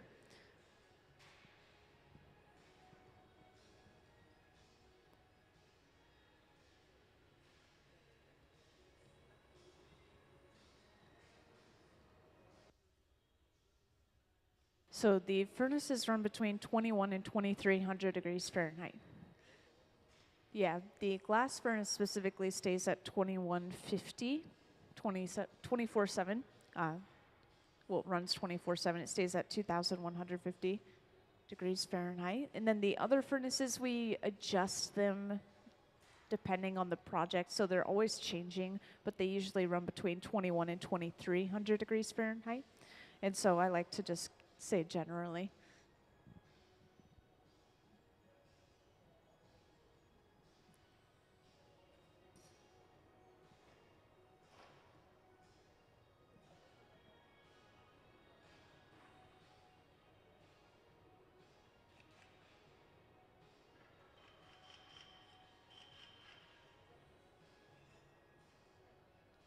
And you can see right there that the glass is so hot that it's actually sticking to the steel mold a little bit. So they're just tapping those metal bars and unsticking the glass from them.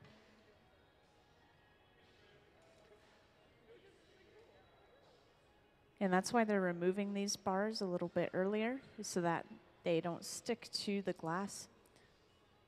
But we still want the glass to maintain this perfect shape. It's still moving a little bit at this point, so they still have to apply that pressure.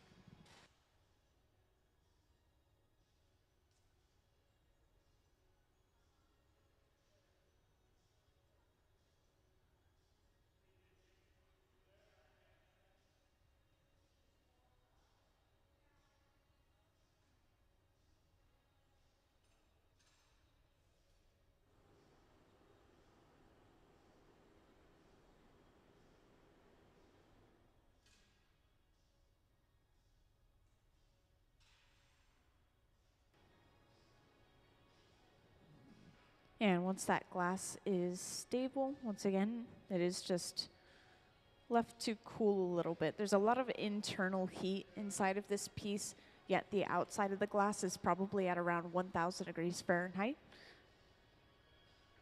And just now we've brought over a second pipe, or sorry, I should just say, we've just brought over a pipe with a clear attachment on the end. And whenever we do this, this is called,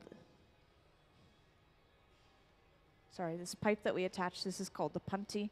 It's basically just to give us access to the other side of the piece usually. In this case, it's acting as a handle so that we can work on it more in the hot shop.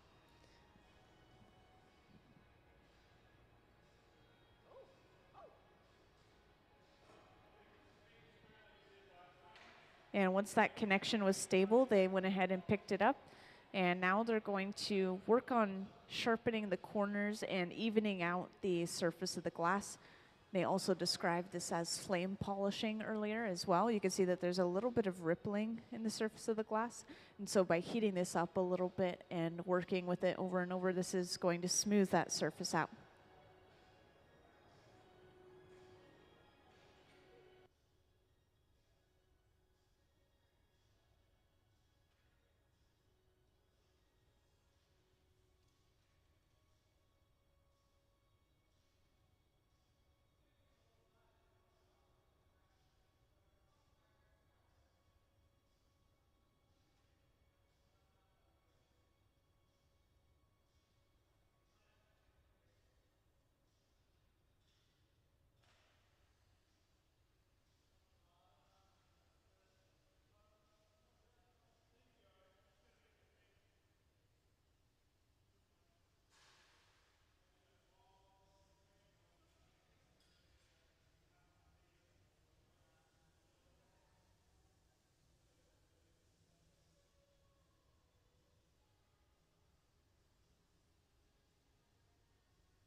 And you're going to be seeing us use this torch a lot for the next part of this piece.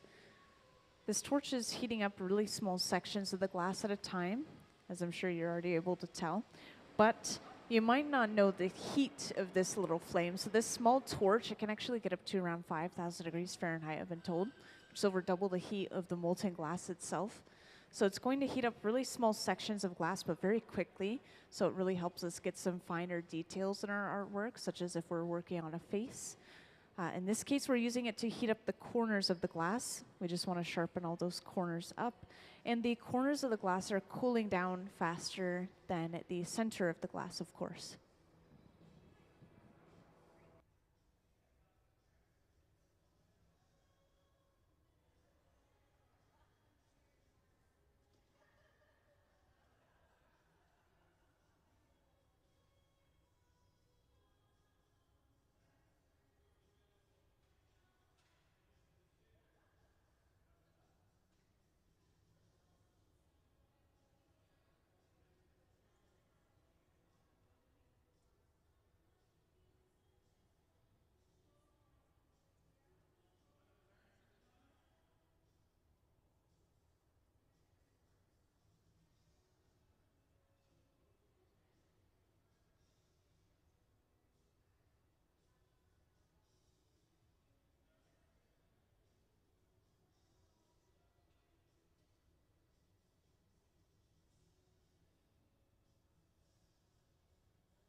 And after heating this glass up until it's just malleable, they've come over to this piece of kiln shelf and they're placing it on top. This is applying even pressure to just that bottom side of our glass. But at the same time, we're applying pressure from 3 other sides, and this is pushing that glass into a perfectly rectangular shape, or as close to perfect as possible. This is done a few times just to make sure that the shape is exactly how they want it. And each time that they melt the glass to this texture, it's kind of a taffy or putty texture. It's moving a little bit, but it's not completely molten. And this is slowly smoothing out the surface of the glass as well. And by the way, whenever you see a little flame starting up on that board that they set it on top of, that's just burning wax. The board is coated in beeswax to prevent the glass from sticking to it.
And once again, just heating up those corners since they are cooling down faster than the center of the piece. And while they're keeping this warm at the center bench, over on the left bench, Ben is working with another pipe with a clear attachment on it, just like this pipe right here at the center bench. This is going to be brought over and attached to the complete opposite side of the piece so that we can go ahead and break it off of this pipe and start working on the other side of the piece. So we're basically just flipping the orientation so we can work on the other side and perfect both sides.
Yeah, and by the way, this is something I haven't gotten to point out yet today, so I do want to point out that pipe that Ben was working with earlier over on the left bench.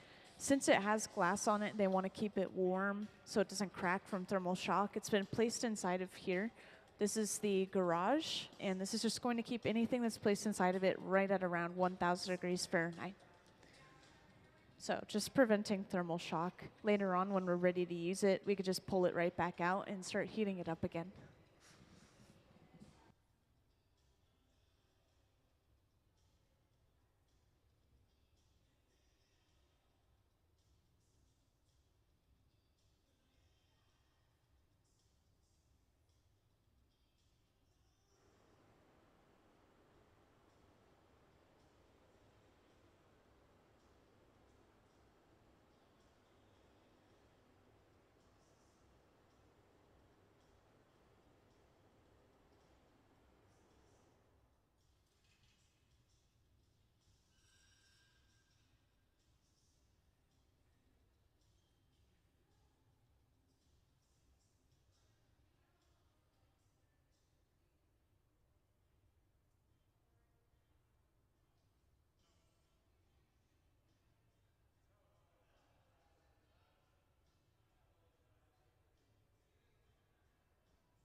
Yes, so just as you guys all saw there, we attached a second pipe to the complete opposite side and then went ahead and broke that original pipe off.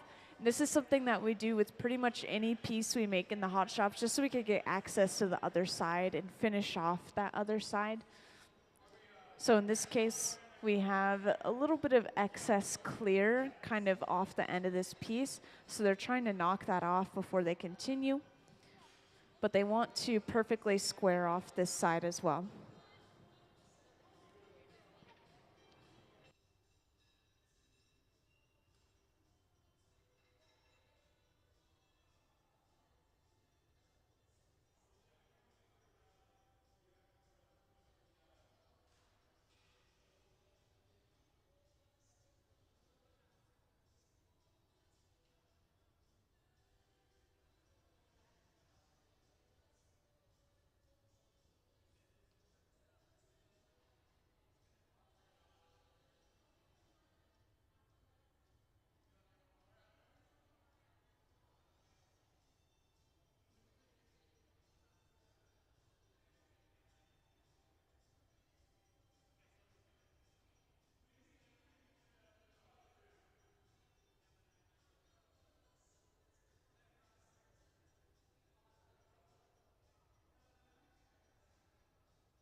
And right now they're inside of the furnace, heating this glass up until it's malleable again, probably the texture of taffy or putty.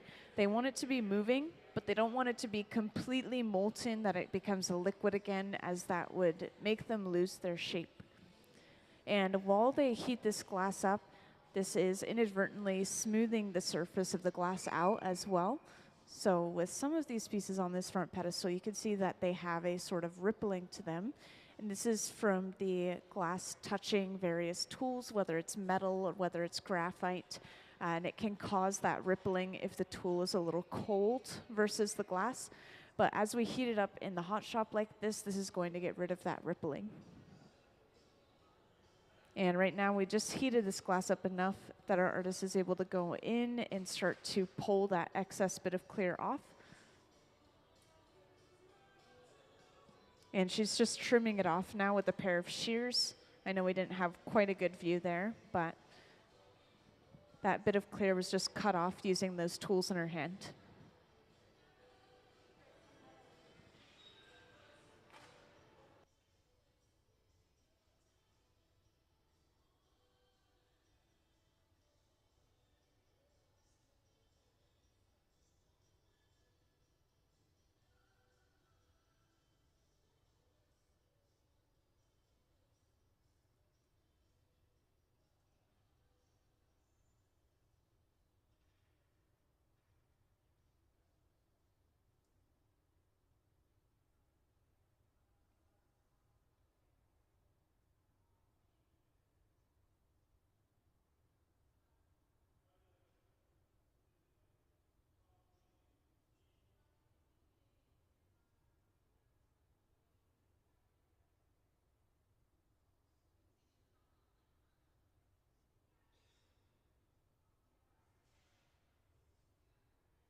And if you haven't seen this process already, once again, we're just heating this glass up until it's malleable.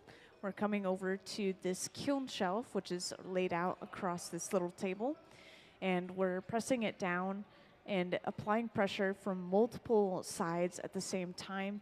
And this is hopefully pushing the glass in all those directions at the same time, creating these nice sharp 90-degree angles and perfectly straight, even walls. And once again, these pieces on the front pedestal, they were more of prototype pieces, I believe. You can see that we have a little bit of rippling in them, and we're getting rid of that now through heating the glass up over and over again.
And could I have the visiting artist slideshow up on the screen, please?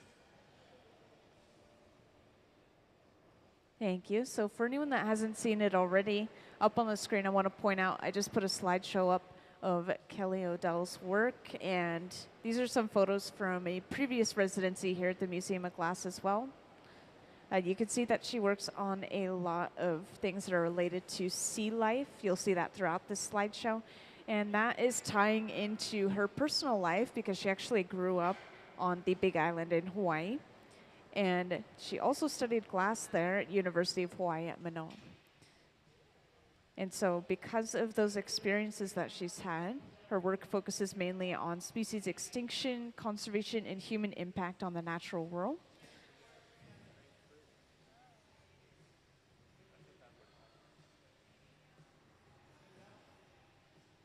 And this residency has just started today. This will go all the way through Sunday. And this residency is specifically a celebration of her 2023 Artist Choice Coney Award. And this was an award that she was given for the piece that she donated to the museum's annual Red Hot auction, which happens every year in the fall. So we do have one coming up.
And I want to point out at this point, we have stopped altering the glass. We're pretty much just letting this glass cool down. We're still going in with these flames here and there. This is to heat up any areas that are too cold while letting the areas that are too hot cool down. So we're just balancing the heat out with these torches. And you can always tell when we're getting ready to break a piece off because you'll see somebody get suited up in these Kevlar gloves, just like Gabe is over there on the right. So he's getting ready to physically pick this piece of glass up off the end of the pipe to carry it to be put away.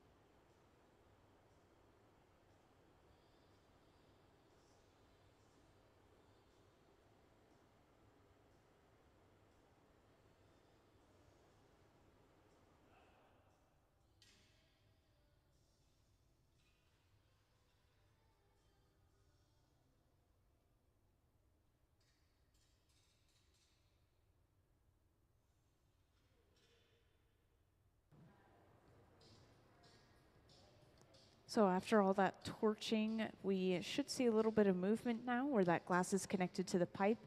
And this means that they are okay to go ahead and break this piece off. So to break it off, we apply some water. This is cracking the glass in that area from thermal shock.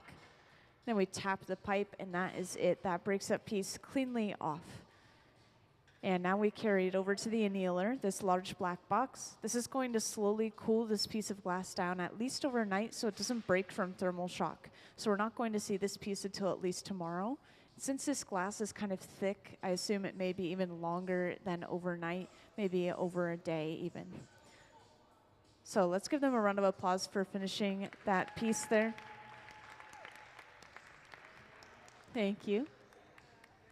Now, earlier in the day, I was told that we may see another project being made in the hot shop. I want to point out that we're probably going to be going to lunch after we just made this piece here. But when you come back, you may see a completely different project, which is one of our visiting artist ammonites. And you'll see them in the slideshow. We also have 3 of her ammonites in the Museum of Glass store currently right now. So if you wanted to take a closer look at her work, you can always go there and see them up close and in person. And does anyone have any final questions for me?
Hello, everyone, and welcome to the Hot Shop here at Museum of Glass.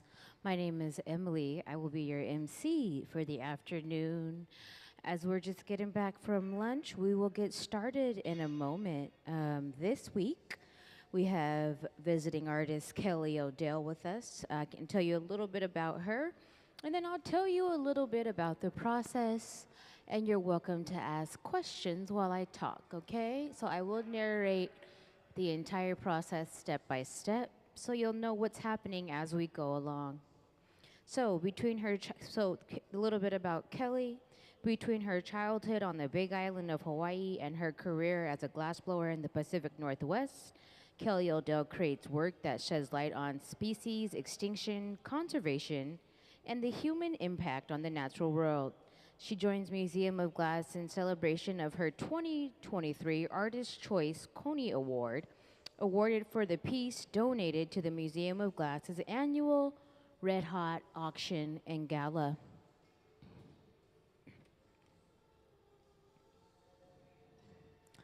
So Kelly is over here to our right. We'll be creating different pieces today, and like I said, I'll let you guys know that process as we get started. It does include these pieces of Marini. Marini is a term that we use for patterns, millefiori. It means thousands of little flowers if you're familiar with glass making. But these are Kelly's designs here that she's made in the hot shop, and then she cuts them up. So when you cut them in cross section, they reveal a pattern. And so you guys are welcome to take a look as long as you give this back and you don't drop it. You're welcome. It's heavy. The pieces of Marini will be laid abstractly as unsymmetrical as possible. Then we will ladle glass over the top of it, and then we'll get it warm enough and shaped properly to be picked up on an additional rod. So we're going to attach a rod to it so we can then flash it inside of our reheating chambers to make it a bit more malleable, to bring it up to higher temperatures to continue to shape it. So everything that we do here in the hot shop begins in the furnace. The furnace is our large ceramic tank. So as Gabe opens the door on this tank, he'll dip into it with a stainless steel rod. Dipping into the furnace is like dipping into a jar of honey. Hot glass only likes to stick to hot steel. So as you rotate, you will gather out molten glass similar to the temperature of lava. That glass inside of the furnace is about 2100 degrees. And then from the furnace, we'll work in and out of our glory holes. Can we please see the glory hole diagram? We'll work in and out of our glory holes here, which are the ovens that are like similar to the drum-shaped ovens. They're powered by natural gas and forced air. We turn these ovens off in the evening, and we only use them to reheat the glass. We do not gather glass from, thank you. We do not gather glass from the reheating chambers. We only get items hot inside of the glory holes. I will figure out what we are doing. And again, my name is Emily. If you guys have any questions, feel free to shout me out. It's louder over here than it is over there. So if I don't hear you, just give me a wave. And I'll be happy to answer your questions.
So as we dip into the furnace, that glass, like I said, is about 2100 degrees. And so we can do things like cool the pipe down a bit, or we can go onto the marvering table and marver it, cool that skin down, stabilize the movement, blow into the end of the pipe, which will then create a bubble similar to the shape of a balloon.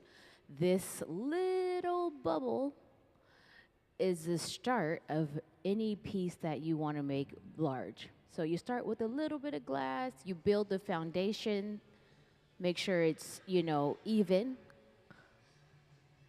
and then you can add more gathers. It's called gathering when we continue to dip into the furnace. Currently, the man in the black on the big screen, the black long sleeve shirt, his name is Nick. He is getting a piece of color bar hot.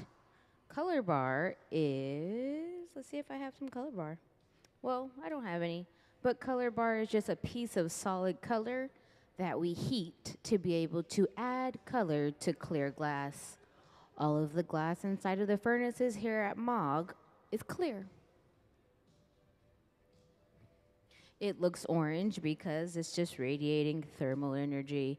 And you can see there at the big screen, what we're doing is we're just cooling the bubble down.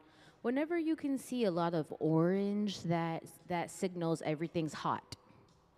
So when that orange starts to die away or cool down and you can see just clear, that's a good sign indicating we can add the color bar to it.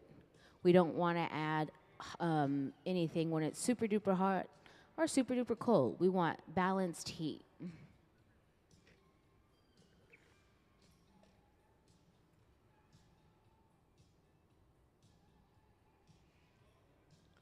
So he'll come over, and the tools that we use for glass making are specifically designed for the medium. So we'll use a diamond shear, which cuts one single cut will remove him, because when those scissors overlap, they create the shape of a diamond, which allows us to do one cut and then move on.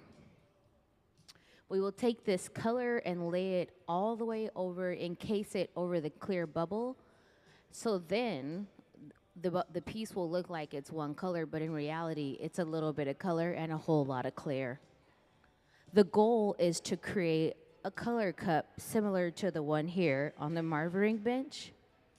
And so what we'll do to get this ombre effect is blow the color out. So we'll stretch it out.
For those of you who are just joining us, our visiting artist for the week is Kelly Odell. This is in celebration of her award that she was given in 2023, the Coney Award, which grants a residency here with the team. Artists come as visiting artists all year long. Some apply, some are granted the ability to work with the Hot Shop team. And the reason why that is such a phenomenal experience is because you're working with people who collectively have, over 100 years of experience in hot shop, in the hot shop setting. They're able to streamline the process to make it easier. They're able to say, instead of doing this, we'll do that. And so when people leave the hot shop, they can take all of the knowledge that they've gained here back to their studios to create more work. And when you have a lot of people working on your work, you can produce at a higher rate. So the visiting artist again is Kelly Odell. Can we please see some of Kelly's past works?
Very good. Our visiting artist is Kelly O'Dell. She won one of our awards from our annual gala. It's called the Tony Award, which grants to a resident who improves their work with this team. There's some past works there on the big screen that they've made in the past. I will narrate the process as we go so you're not curious. You can always guess amongst yourselves. My name is Emily, and if you have any questions,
so when you walked into the hot shop, we had a shell. So the shell that's in the podium, that's in the vitrined area when you first walk in, we're going to make one of those right now. So you're in for a special treat. Earlier today, we were pouring glass over Marini, which is actually pretty awesome too. But it's always fun to watch a piece come alive in the hot shop. So if we could actually go back one on the slides that you're playing, can we go back one slide by chance? So it'll be kind of like this, but not the same. It'll be very much so similar to the one in the podium, in the vitrined area when you first walk into the hot shop. And again, for those of you who just joined us, my name's Emily, so feel free to shout my name out. You can learn more about Kelly at Kelly of the Dell or on Instagram, or you can learn more at www.kellyodellglass.com. And if you're interested in one of their cards, I can give you one.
So on the far left side of the hot shop, as you can see, there's a little, you can kind of see through that glass. We're going in with our papers, and Gabe said for bin to blow into the end of the pipe there. What we're doing now with these large jumbo tool, these are jacks, and so we've carved in a line of tension, which makes a low point.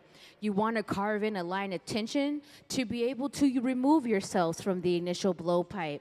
That line of tension goes all the way around, and when we add water to it, between the stress in the environment that we carved in and the water, the thermal shock will allow us to remove ourselves from that blowpipe.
So we'll pull at the end of that glass there with those diamond shears, which will then give us a 360 cut. That's another way to carve into the glass. Also, any type of blade that you can squeeze the glass with can carve into the glass. And then we'll knock ourselves off. So we'll give it a little chill with the air gun. And then the stress in that area, we should be able just to knock it off. This will help us open up this cup that we're going to stuff. We're making a cup.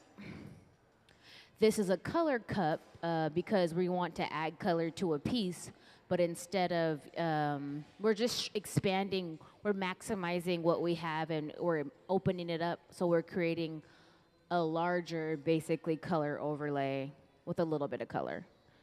And we're also going for a specific technique, which is a blowout. So we're blowing through the color to create that ombre effect there on the marvering table.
So we'll go in with those jacks. We had a really small access point from shearing off the opposite side, and then we'll go in with the jacks, and as we expand our grip, it'll open up the face of the cup. So this will allow us to stuff glass into it to color the glass.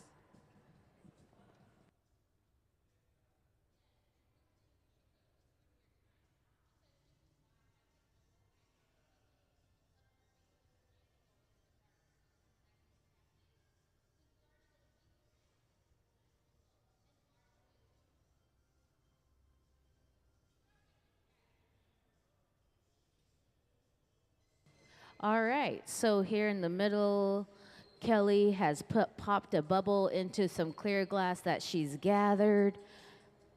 and Nick is overlaying. So we put a piece of color over a clear bubble, and he's just marvering it.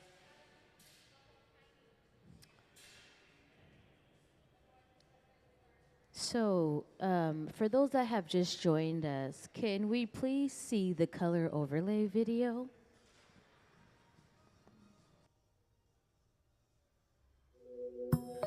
The color in glass comes from adding various materials to the mixture of raw ingredients called batch. Most of the colorants are compounds containing some kind of metal. For example, adding cobalt to clear glass creates a deep blue. Tin and antimony can be used to create white glass, and gold chloride can produce a rich red or pink colored glass. Colored glass is melted in furnaces, just like clear glass, and then is usually rolled into bars for storage and easy application. In order to apply color bar to a bubble, we first need to preheat the color to approximately 950 or 1000 degrees Fahrenheit in a color oven or garage.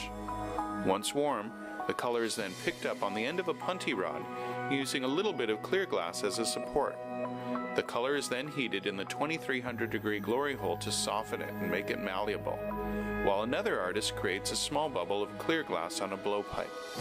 Once warm, the color is dropped over the clear bubble, and then using a variety of hand tools or the steel marver, the color is rolled back over the clear in an even layer. This process is called dropping color, or creating a color overlay. Depending on the project, that bubble is then usually gathered over with clear glass and blown into the final form.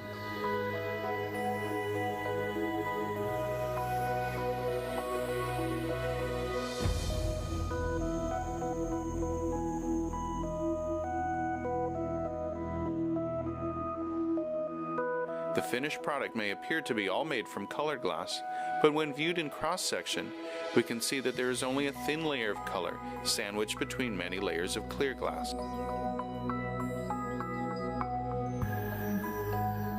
So as you see, this is just one of the steps in the process when we put color over a clear bubble. So it's known as a color overlay. We have a bunch of new friends that have joined us here in the hot shop, and so just to catch you guys up, what we're doing here, we have Miss Kelly Odell. She's our visiting artist here for the week. Her residency came by way of winning the annual Red Hot Gala Coney Award, which is a pretty big deal because there are some pretty awesome artists that she has basically competed against. And so can we please see some of Kelly's past works? We are currently working on a shell similar to the one that's in the podium when you first walk in.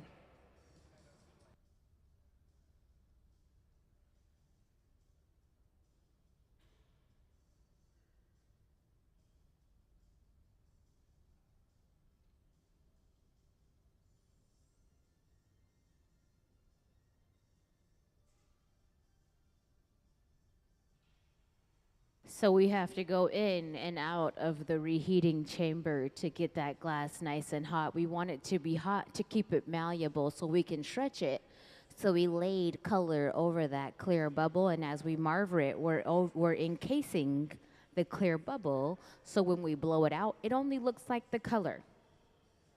So into the reheating chamber we'll go. That glory hole is about 2,300 degrees. It's only designed to keep the glass hot.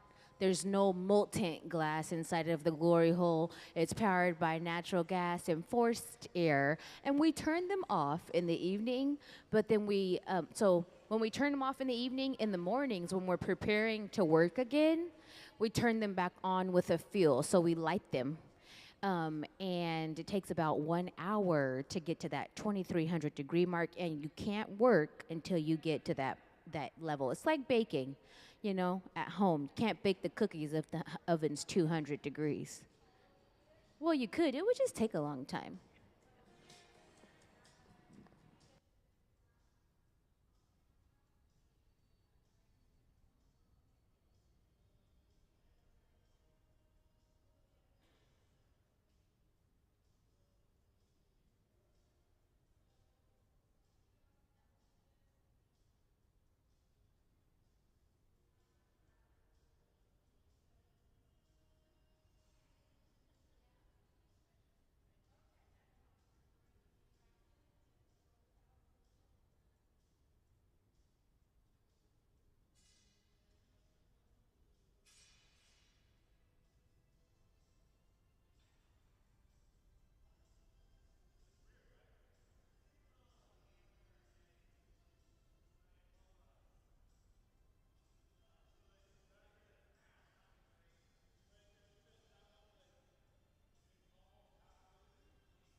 So we have to allow the glass to chill. It has to sit before we can do anything else. And that's because we have to have a strong, solid foundation to build upon. And so building upon means like adding another layer. Glass is very much so like an onion. It has so many layers, but you can actually see the layers on the onion. You can't see the layers on the glass. So we have to let it cool down so it can settle, and then we'll go back into the furnace. The furnace is about, can we please see the furnace diagram? The furnace is powered by natural gas and forced air. Also, it runs 24 hours a day, 7 days a week, and it holds about 1,000 pounds of molten hot glass. And so it's resting at about 2,100 degrees. When we charge the furnace, it gets up to 2,300 degrees, and then it cools back down. So as we continue to take glass from the furnace, our hot shop technician, he does this thing once a week or once every couple weeks, known as charging the furnace, meaning that we refill our furnaces with more glass, because it doesn't just magically replenish itself, right? So as we take from the furnace, we must refill the furnace.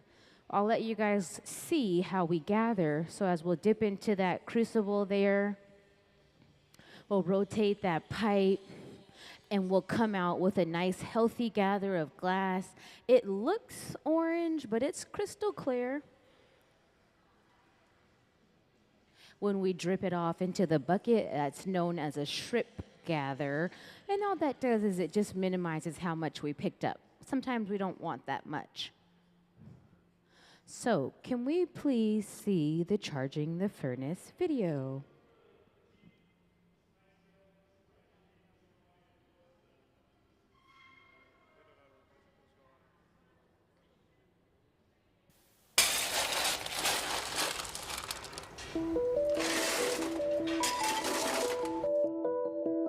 Charging the furnace is what we call filling the furnace up with glass. Glass cullet is washed clean and loaded into tubes for filling. Here at the museum, we don't use recycled bottles. Instead, we melt cullet that has been specifically designed to make blown glass art. The primary ingredient in glass is silica sand, or silicon dioxide. The other two main ingredients are soda, or sodium oxide, which lowers the melting temperature, and lime, or calcium oxide, the stabilizer. Once the cullet is loaded into the 2,300 degree furnace, a rake is used to level the glass for even melting. The furnaces at the Museum of Glass hold approximately 1,000 pounds of clear molten glass and run continuously 24 hours a day, 7 days a week.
So if you were here for the color cup, as you can see, we're heating the color cup now, which means we're going to use it. On the left side of the hot shop, we also laid color over this bubble, and so we have a lot of different color going into one piece, which is super fun because all of the different ombres will provide very good visuals when the light passes through it when it's done and it's installed. So what we're doing is we'll size match. Once we're at the proper size, we'll knock ourselves off of this blowpipe onto a stand, and then the stand is preheated also. We'll put the color cup on a stand, stick the hot glass into the color cup, pick it up, get it hot, and then blow it out.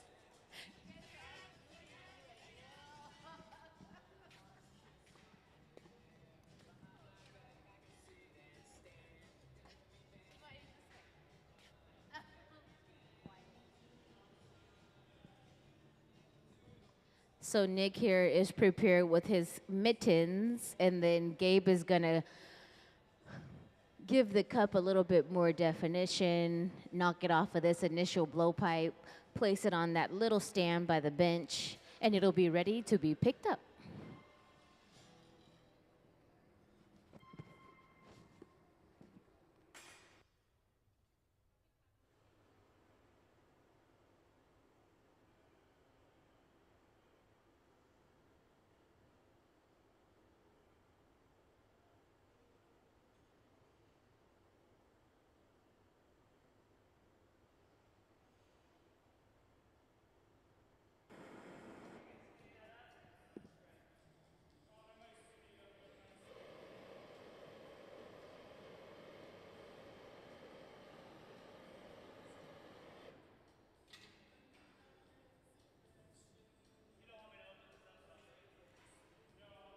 So he'll go in with his papers just to kind of give it some shape. The papers are just good old regular Sunday newspapers. So if you have any piled up at your house and you're local, feel free to drop it off to us.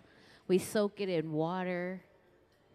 Once it's soaked in water, you're allowed to shape the hot glass, almost like using your bare hands while shaping.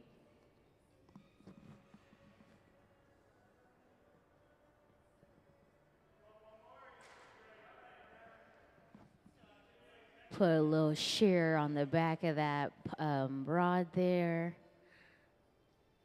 The more he grips it, the more stress he's carving into that area, which is positive. Give it a little tap, knock it off.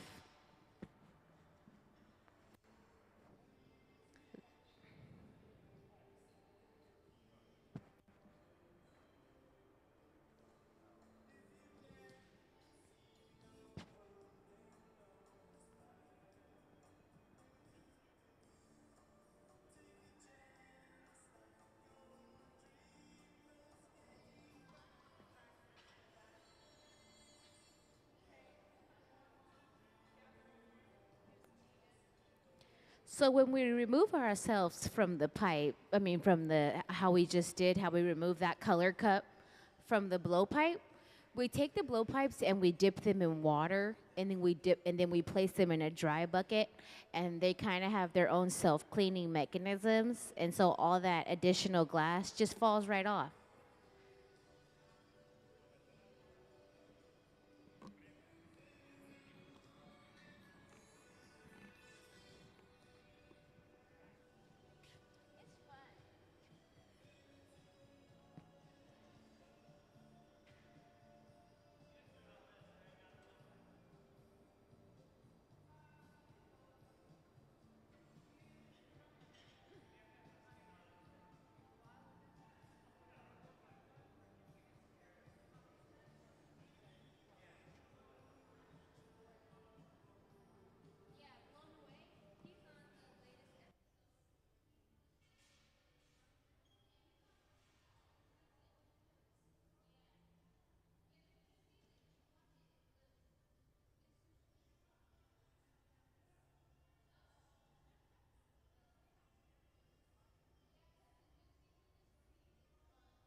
So because we picked up that extra cup and there was a little bit of an open space on the opposite side, what he did was he tweezed it and he tweezed it and he tweezed it and then sheared it and then cut it so we have a clean finish on there now.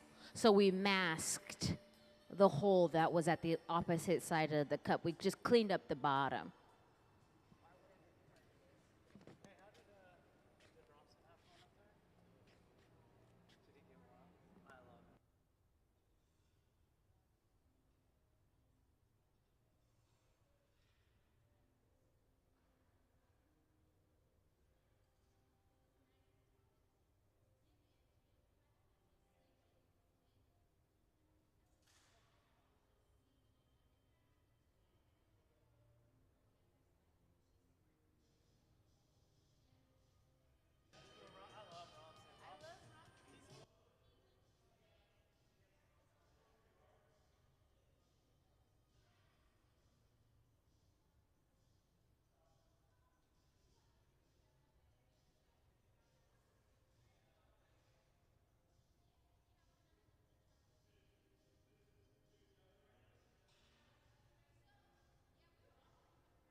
So we'll go in with that block. That block is a piece of hollowed out cherry wood. We use cherry wood because it's common to the area, but fruit wood is used in glass making because it's durable. So one of those blocks are not very inexpensive, but they last up to 10 years or maybe even more, depending on how much wear and tear you put on them.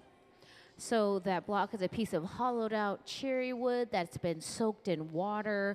The water acts as a lubricant, so when it meets the hot glass, the steam that comes off will protect the glass as well as the wood itself. And so we'll go in with that block. It chills those outer layers. It gives us a nice 360 shape.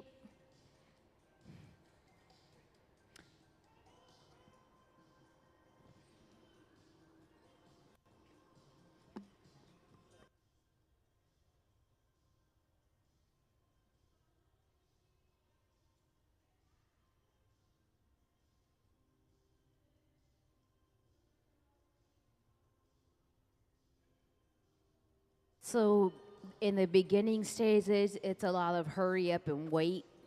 And then, you know, when we're at the middle, when they start to go fast and just keep on adding and shaping and manipulating. And then at the end, it goes really quick. So right now, we're in the hurry up and wait, building the foundation, allow the glass to cool, and then gathering more layers over it.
So as we continue to gather that glass over and over again, it gets heavier. So let's say that pipe's about 6 feet long or more, but then the weight of the actual gathers of glass maybe about 10, 12, these are just guesses, pounds. And so it's super duper heavy and it's really hot and it's kind of like balancing a bowling ball on the end of a broomstick.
So we have to keep this part of the pipe nice and hot because that is how we are connected to the process.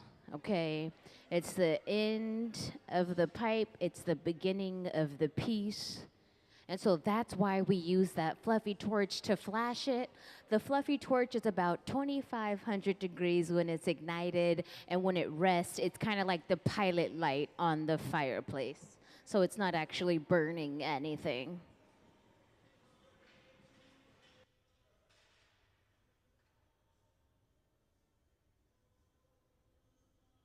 We'll go in with our jacks. Our jacks are a large tool designed for carving and shaping the glass. They're like two inverted kitchen knives, which allow us to carve a 360 as we rotate. We need a jack line to be able to move to the next step of the process at a later time. So we're carving in a line of tension into the glass.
So we're going to move to the next step. We are making a shell similar to the one when you walk into the hot shop. Can we please see some of Kelly's past work for those who just joined us?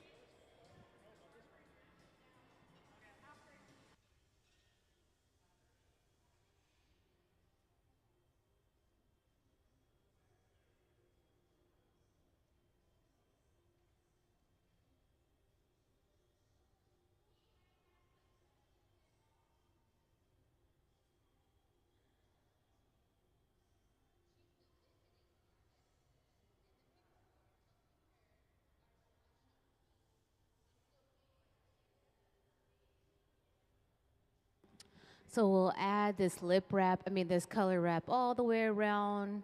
And this is what gives us pattern. This will give us different patterns on the surface, and we can manipulate how these lines move as we get it hotter.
So, as you see here, those patterns that we just added on top, we can then manipulate it. We may manipulate it in a way we'll see in a moment.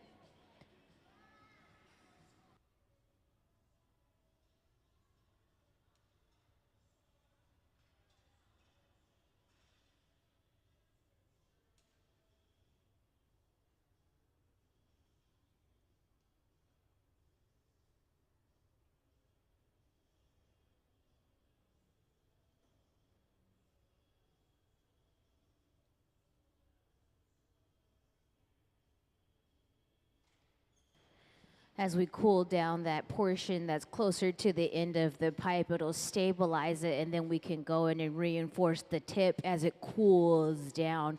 If we try to reinforce the tip while it's super duper hot, it'll move in a way that we don't really want. And so everything that he's doing is intentionally done. Every movement, every rotation, how he holds the pipe, it's all done intentionally.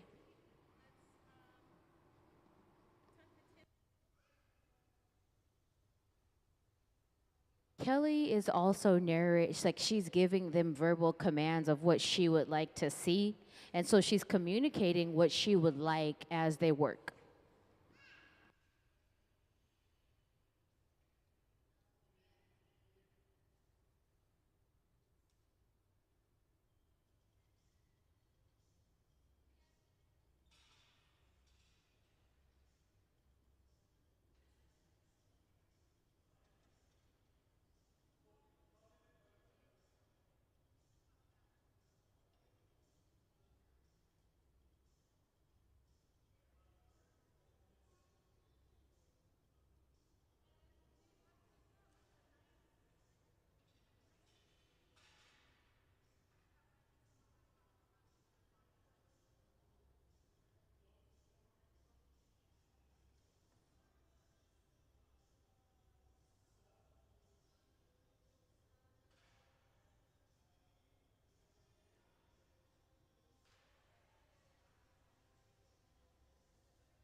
Yeah, so she's making the piece when you walk in that shell, and the feathers are already created. They're parked in the garage. We're gonna take the feathers out of the garage and stick them into the bottom. I'm pretty sure it's gonna come together in any moment soon, sooner than later. Yeah, it's gonna be really cool. So that means we're getting close to the sculpting part.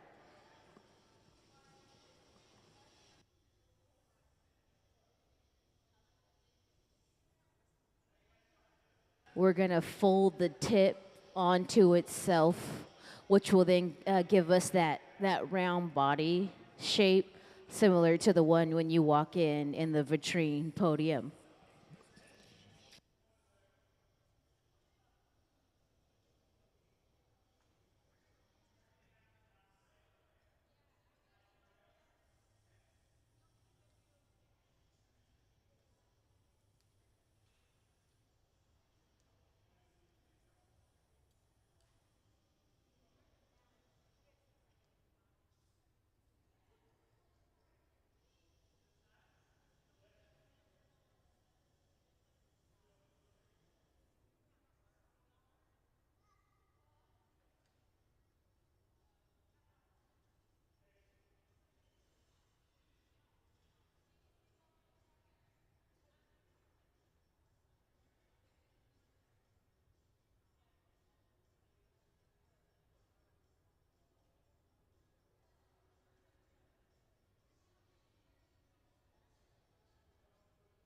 If you look up at the big screen there, we are tucking in the tail portion with a piece of marini. And so what she did was she used a circular piece of this marini so the core will have pattern.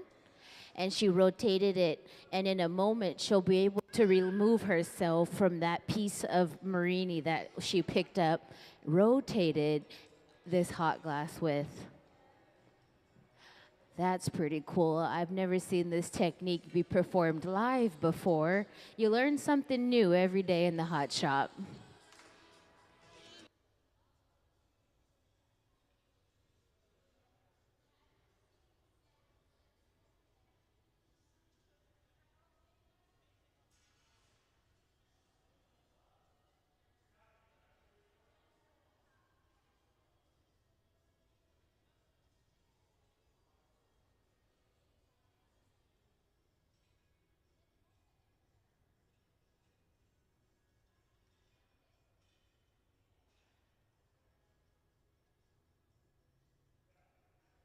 So we'll go in with our corks. Our corks are just like the cork in the top of your wine bottles.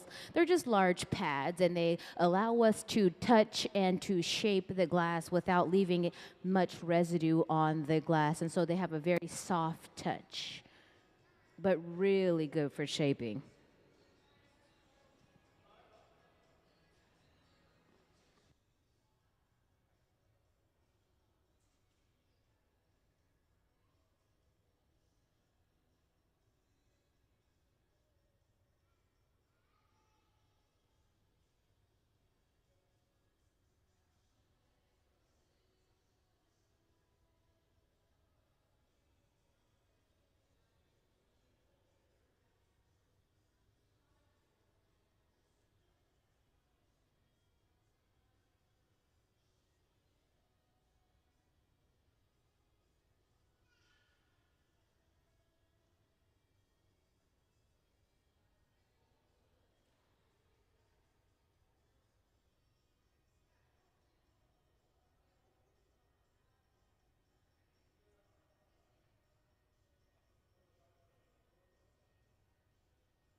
We also have some of Kelly Odell's work in the store, so if you guys have any interest in taking a piece of hers home, you're more than welcome to stop into the store and check out her work that's on display.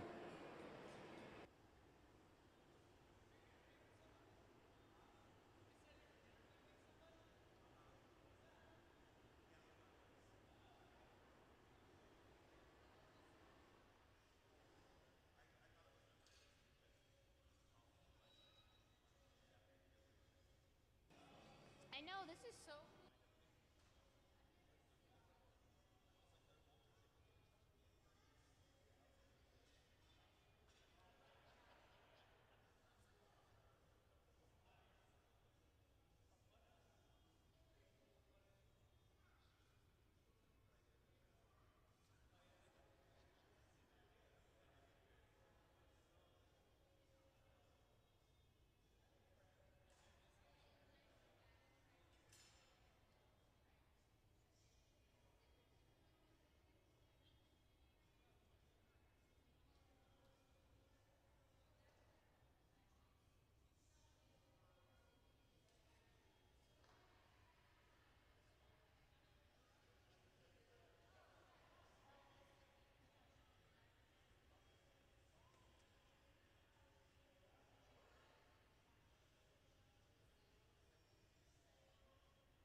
So now we'll keep on flashing the moil portion of the pipe.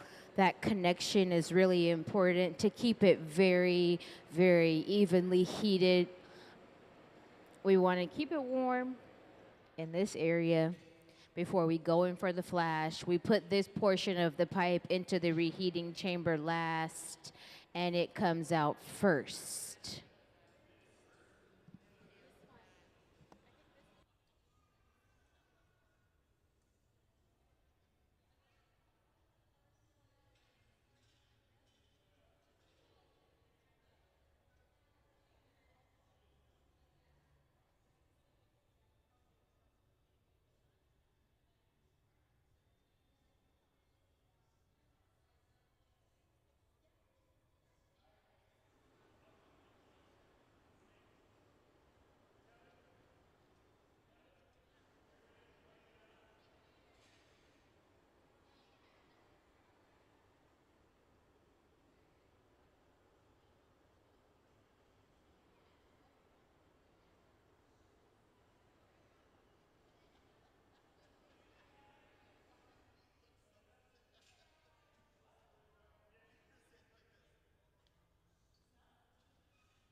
So now we have to prepare ourselves to remove ourselves from this initial blowpipe. And so what Gabe is doing is he's gathered over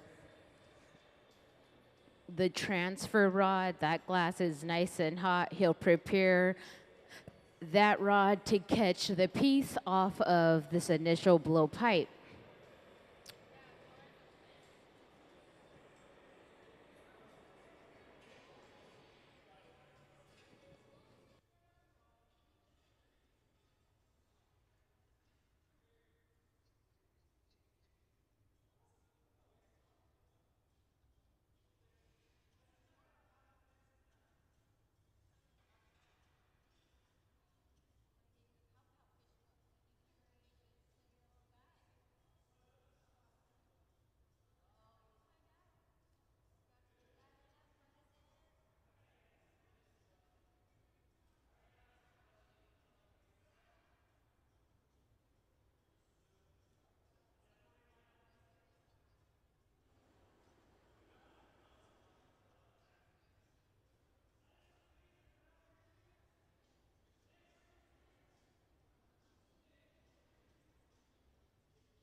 So now Gabe will bring over this additional pipe, place it where Kelly asked him to place it. Once we're connected, we'll be able to add water to that carved in line of tension that we previously created earlier on in the process.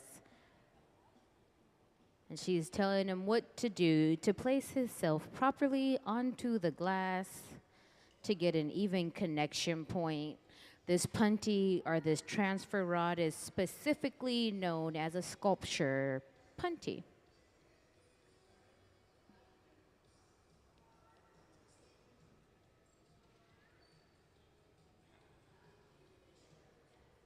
Hey, Anthony.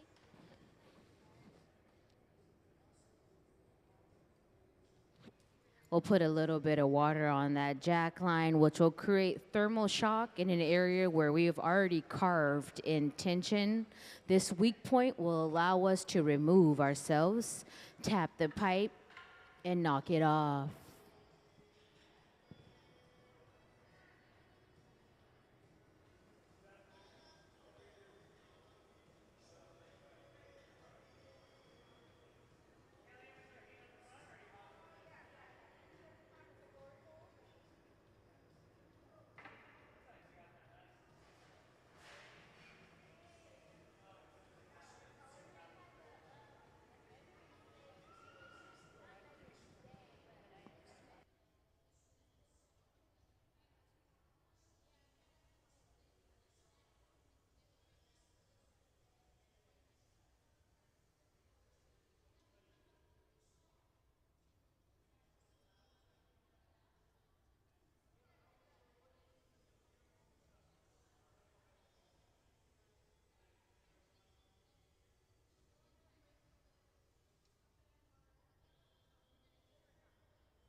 So if you ever have any interest in getting your hands on the process, you can also sign up for a By the Furnace experience online in our program tab. There are workshops that you can participate. You don't have to come into the hot shop solely. You can also do things cold application of glass in the Ed studio. We have fusing workshops. There's a lot of different offerings that we have for the public to get the experience also.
So now as we clean up that opening of the shell, this is where we're going to place the feathers. We're making the same shell that's in the vitrine as well as in the store. So if you'd like to take a piece of Kelly's home, you're welcome to today.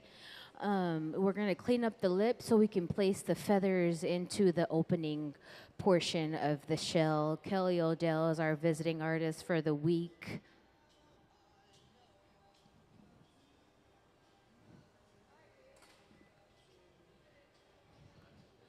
Kelly studied at the University of Hawaii Manoa and Pilchuck Glass School. She's worked with different artists, one specifically William Morris here, who was a Seattle glassblower also. So she's worked for other artists, and working with other artists, you learn a lot. You get to meet more artists, and as you connect your network, you also grow your name.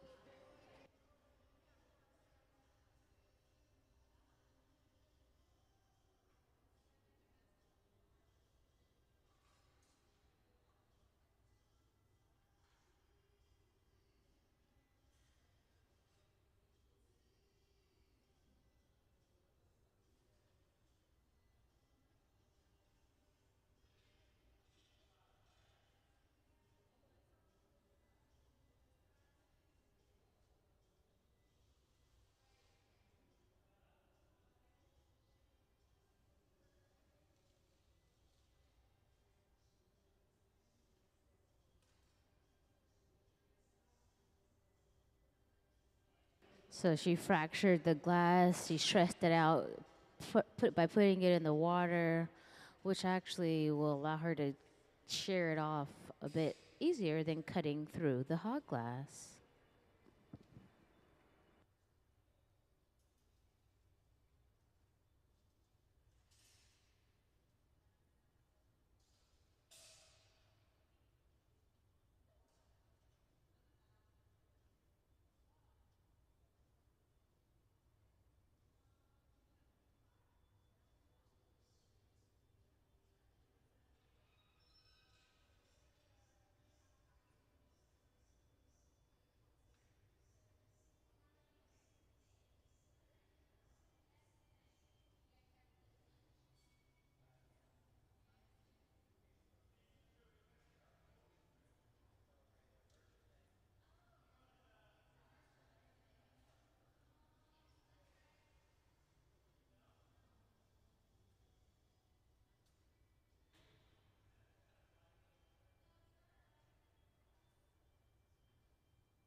So now we'll go back in with our corks to reinforce that shape after spinning it out in the glory hole.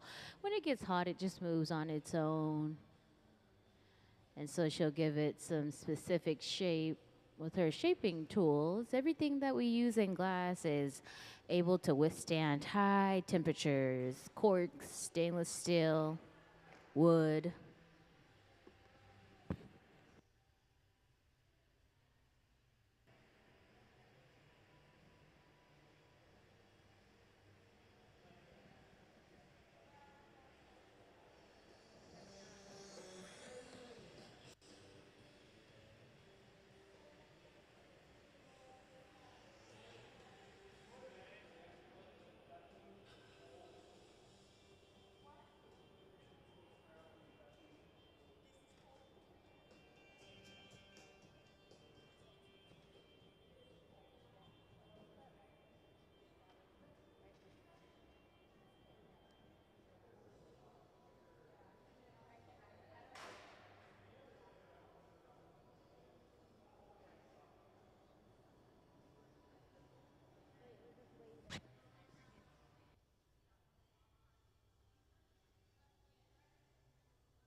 Can we please see some of Kelly's past works?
So now we're slowly bringing over the feathers from out of the garage. The garage is a place where we park pieces and they are held at a certain temperature.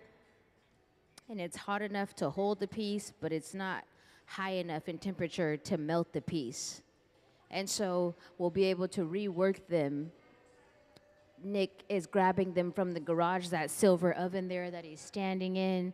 And so as he grabs them, he can then place them onto the piece, the shell that Kelly is sculpting.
Welcome to the Hot Shop. We have visiting artist Kelly O'Dell working with us today. As you can see, we're coming to the end pieces of the piece that is in the vitrine podium when you first walk in. And so this piece will be very similar.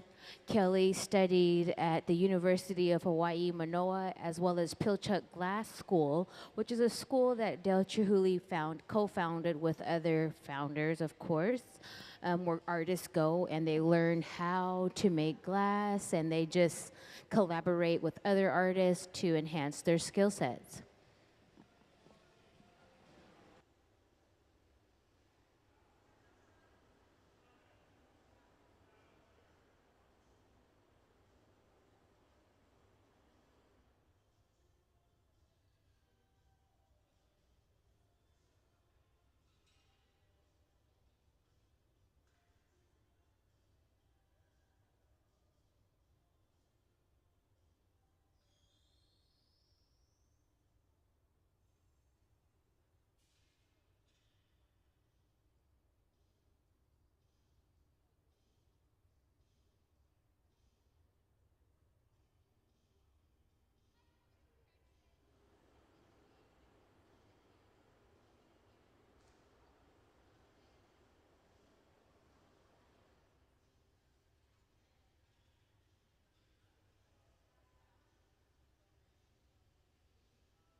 It's very important that we keep the fluffy torch on the end of the pipe there because this is our connection to the piece. This is what allows us to continue working. We want to make sure that it stays warm until we are finished. Can we please see some of Kelly's past works? Kelly O'Dell was granted the Coney Award when she won the prize from our annual gala here at the Museum of Glass. Every year, artists donate their work, and in return, you can win a residency here at the Museum of Glass. So she is celebrating her win here in the Hot Shop with us this week.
We continue to go in and out of the reheating chamber so the glass is evenly heated throughout.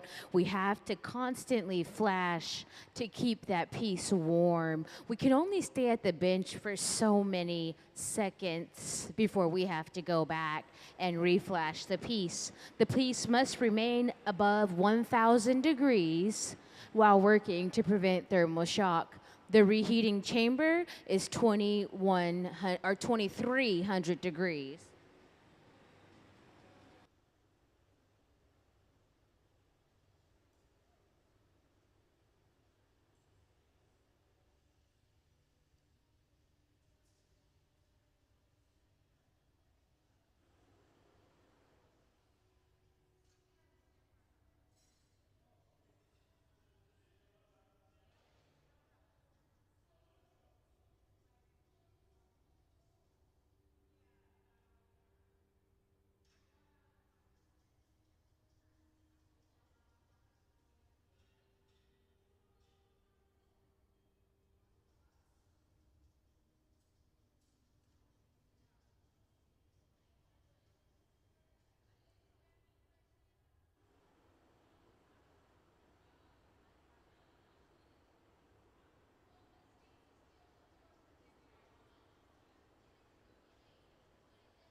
Give them a round of applause for all their hard work. Clap it up.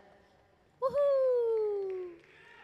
So when we put pieces inside of the oven, they will rest there. Glass cools depending upon how thick it is, and so they'll ramp down over an even period of time to prevent thermal shock. And after we take things out of the reheating chamber, there is a cold working process, and that is to remove that additional piece of glass when we pipe popped ourselves off the pipe. And that process cleans the glass so it can rest on its own. Overnight, a day, maybe 2.